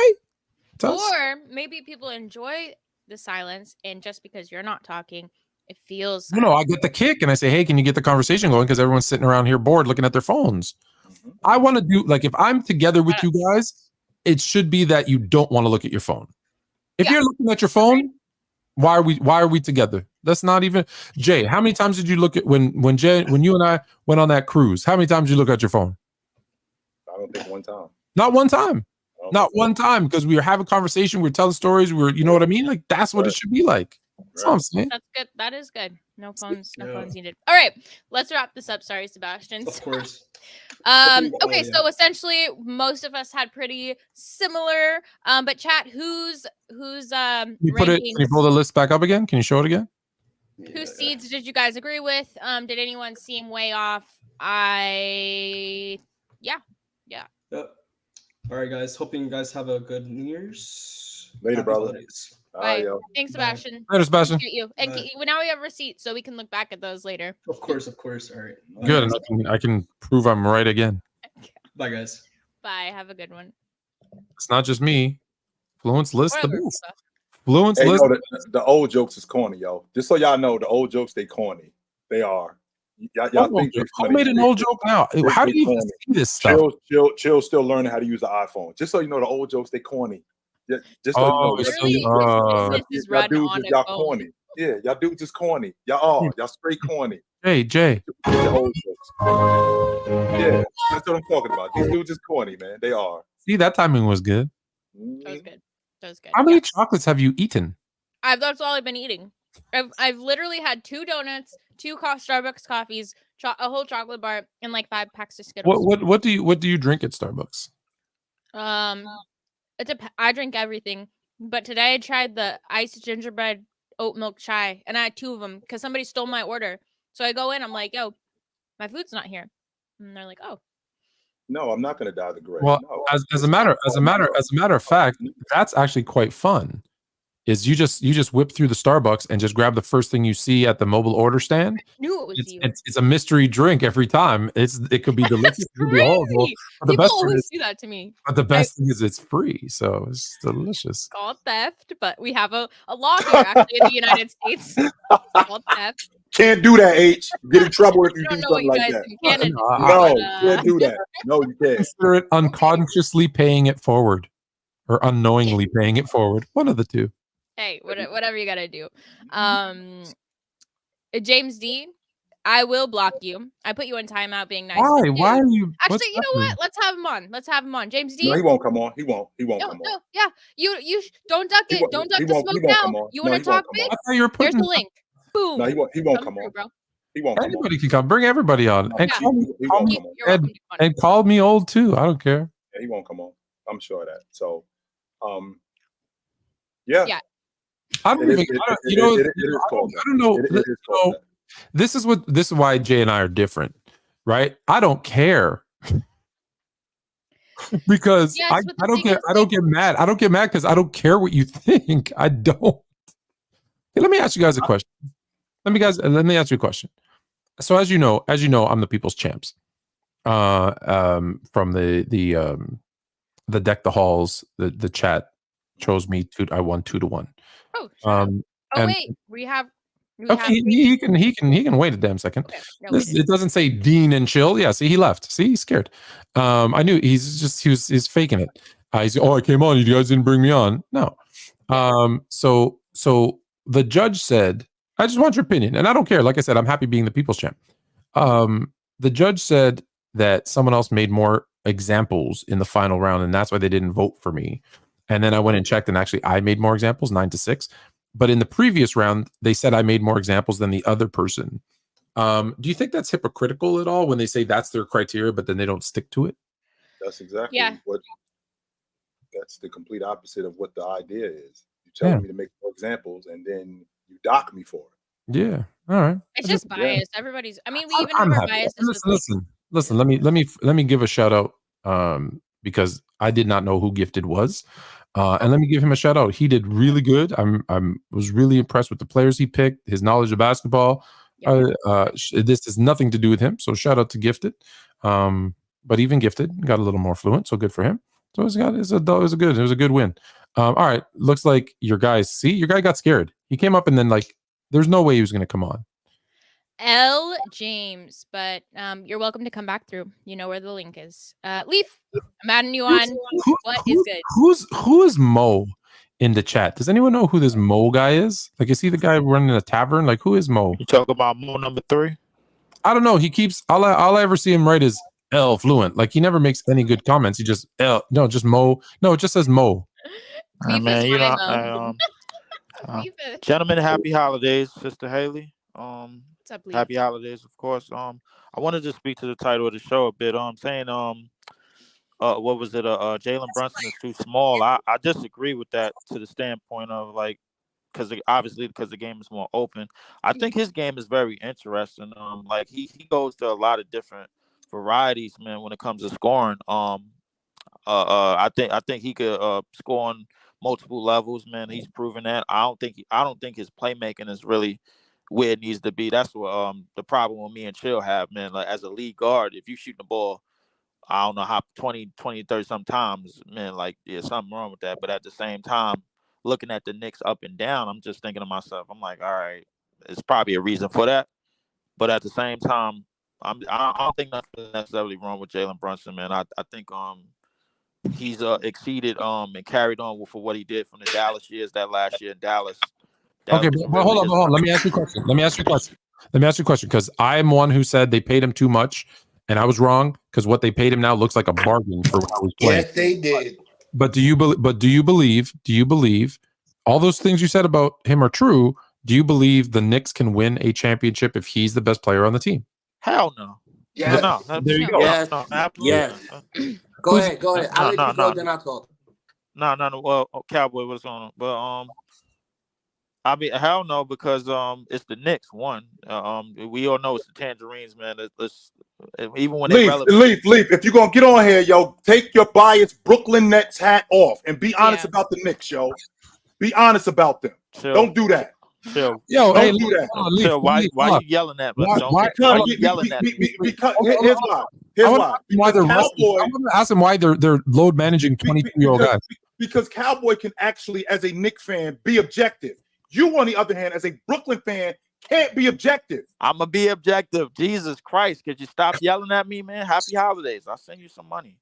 But I think the Knicks don't really have the. I don't think the Knicks really have the team right now, up and down, bro. I think right now that I think Jalen Brunson, in the grand scheme of things, I think he could be a top player on a championship team. I don't think he could be the number one on a championship team.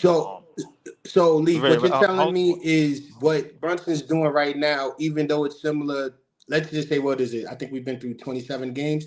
He's played the same similar stat line as far as from 3-point range and consistency from the field, similar to Stephen Curry during his MVP year. And you're telling me that he's not able to be the best player on a championship team?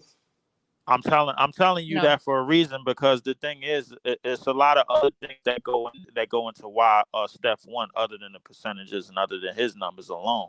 Everything around him has to be in place too. Remind you, when Steph won those championships, they had some of the best benches in probably in championship history, bro. If you go look at the first 3 championships that they won, you look at some of them benches, man. Them benches was doing numbers. So that plays to effect for too, as well as it's a lot of things that got to go into. Cowboy Bob, do you really think Steph Curry is an equivalent to Jalen Brunson? No. Let's start there. Wait a minute. Wait. What Cowboy is talking about now? Let's not talk about Steph Curry today. Let's talk about Steph Curry in year 5. Exactly. Let's talk about that, dude. That's number one. He's also 6'3". Number two. We're talking about a bench. I mean, we're talking about a guy in Quigley who's one of the best rotation guys in the NBA. That's number one. Yeah, and most people don't even know about Quigley, how good he is on the ball. If Mitchell Robinson was healthy, Hartenstein's one of the best big rotation players in the league. Yes, it's not like the Knicks bench is. They got a pretty good bench. Yeah, they do got a pretty good bench. We're a scrappy bunch. The problem is this is what I don't like about most people. If you watch the game against OKC, we lost. but we lost by 9. When the number 1 team lost to them by 23 points, they destroy teams that are actually better than them. But when they play us, they can't keep up because we're physical. We had Jalen Brunson who was doing this thing, and then you look at Randall. Randall went to the free throw line 11 times before the end of the second half. I mean, before the end of the first half. So how are you going to tell me that we don't have it in us? It's just our shots aren't falling because Randall, he's not doing as much rebounding as he did earlier because Mitchell isn't there. And since Mitchell isn't there, he now is going back to his old style where he's not fading away, attacking the rim. So his rebounds are adjusting, but he's still making better shots. His three-pointers is messed up. But everything we got on the Knicks is enough for a championship team. Do you think Jalen Julius Randle gonna regress come playoff time? No, I honestly think if you look at the last playoff time, he was hurt. He missed a game and a half with the Cavs, and he was playing with Miami. And as well, we also even lost quickly because of Bam want to go ahead and just step on people's kneecaps like they're the same size. But I'm just saying, we had a lot of things. We could have won that game 6 if Quickly was there. I think we would have won the series. Because if you look at Quickly, I think Quickly is the new age cover 3 the same way that John Stockton runs. Most people don't even see. Look at how he protects the ball. Look at how he does an extra dribble and turns his body as opposed to moving the ball. He's moving his body.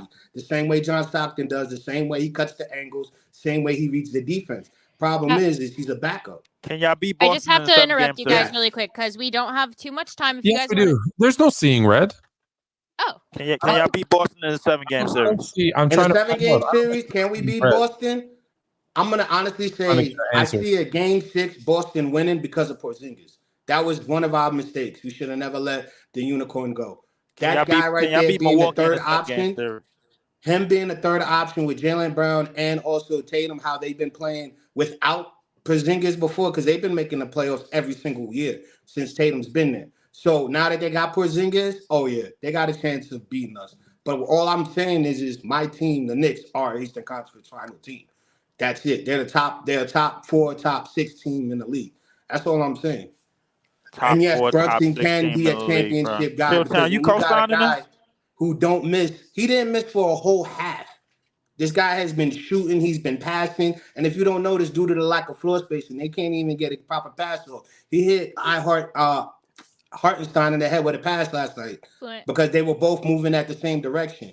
So, yeah. We got you co-signing this? The Knicks top 6 in the league? I'm sorry. I'm wrapped up in the Celtics -3 now. It was down. But you wanted to yell at me when I said what I said, but they're -3. So they right back. I called it. It's one. But I just wanted to ask you guys though, real quick about Quickly. Yeah. Now, everything the Cowboys said is contingent on if this crew is healthy. If Mitchell Robinson is healthy, which he's not, he's out for the rest of the season. So that's huge for that crew. The fact that he's not around anymore, that's a big deal. If he was still there, I could get behind what you're saying. I could get behind what you were saying if he was still there, because that bench is still good. Hartenstein, I don't think he's a starter on a playoff team. I think he's a great rotation big. With that being said, him now having to be the starter, now you're gonna have to rely on him to score, and he can't score like that. And that takes away from the other stuff that he does. If he was available as a rotation guy, I think we're talking about something completely different. I think that's a big deal. Julius Randle cannot, I repeat, he cannot play like he did the last 2 playoffs. He has to be better this year. And I think he will because he's not injured anymore. If you look at his last few games, Randle has been balling. Like he's still giving me 20. Is he going to last to April? Is the question. But see, I'm a big proponent of people showing me who they are. He's only been in the playoffs twice? 3.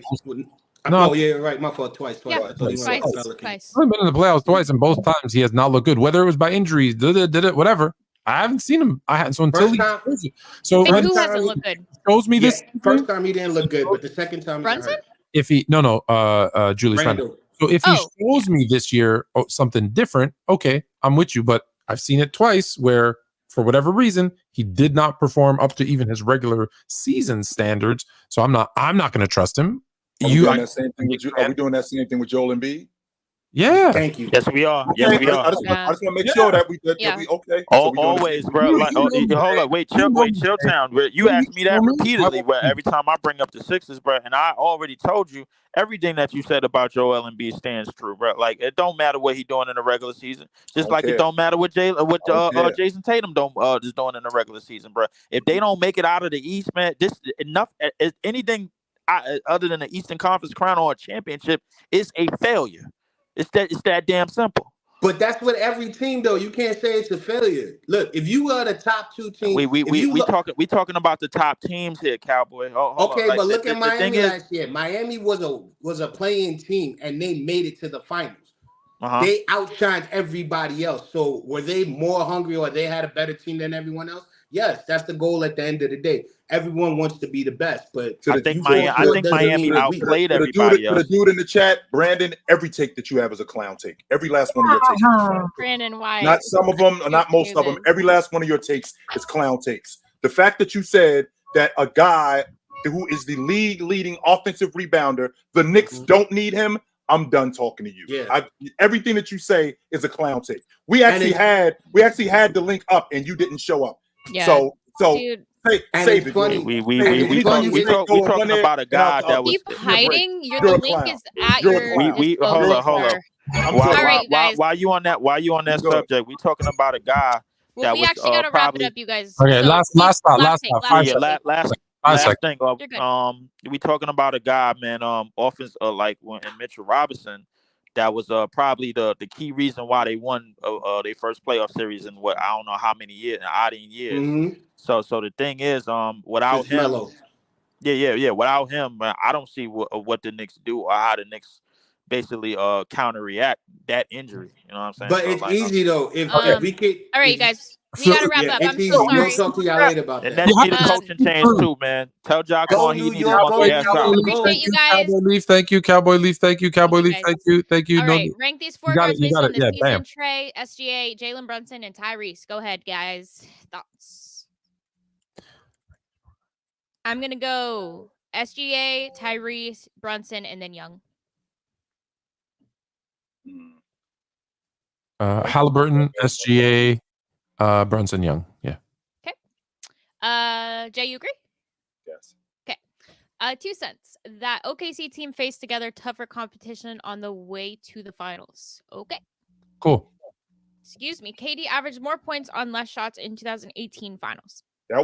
That's usually what would happen if you playing with a bunch of better offensive players. You don't have to shoot as much. That's usually what happens. So, I believe that was when Steph got double teamed more than anybody else. But let's forget about those little details. Yeah. And then last super chat of the day as well. I just want to say FIFA. I didn't actually read it out loud, but we did see you say L Haley and L Fluent, I believe, or L Pistons. So thank you for that. The Pistons up on the Cavs. Oh, we already read this. So yes, that was a thing of the past. We'll see what happens. But yeah. Thank you, Sebastian, for coming up. And also, yes, Happy New Year's, everybody. I hope you guys are safe. Enjoy the holiday. And we will see you next year. Thursday. Next year. Yeah. All right. Jay, for the last time this year. Take it light, but take it. Bye, guys.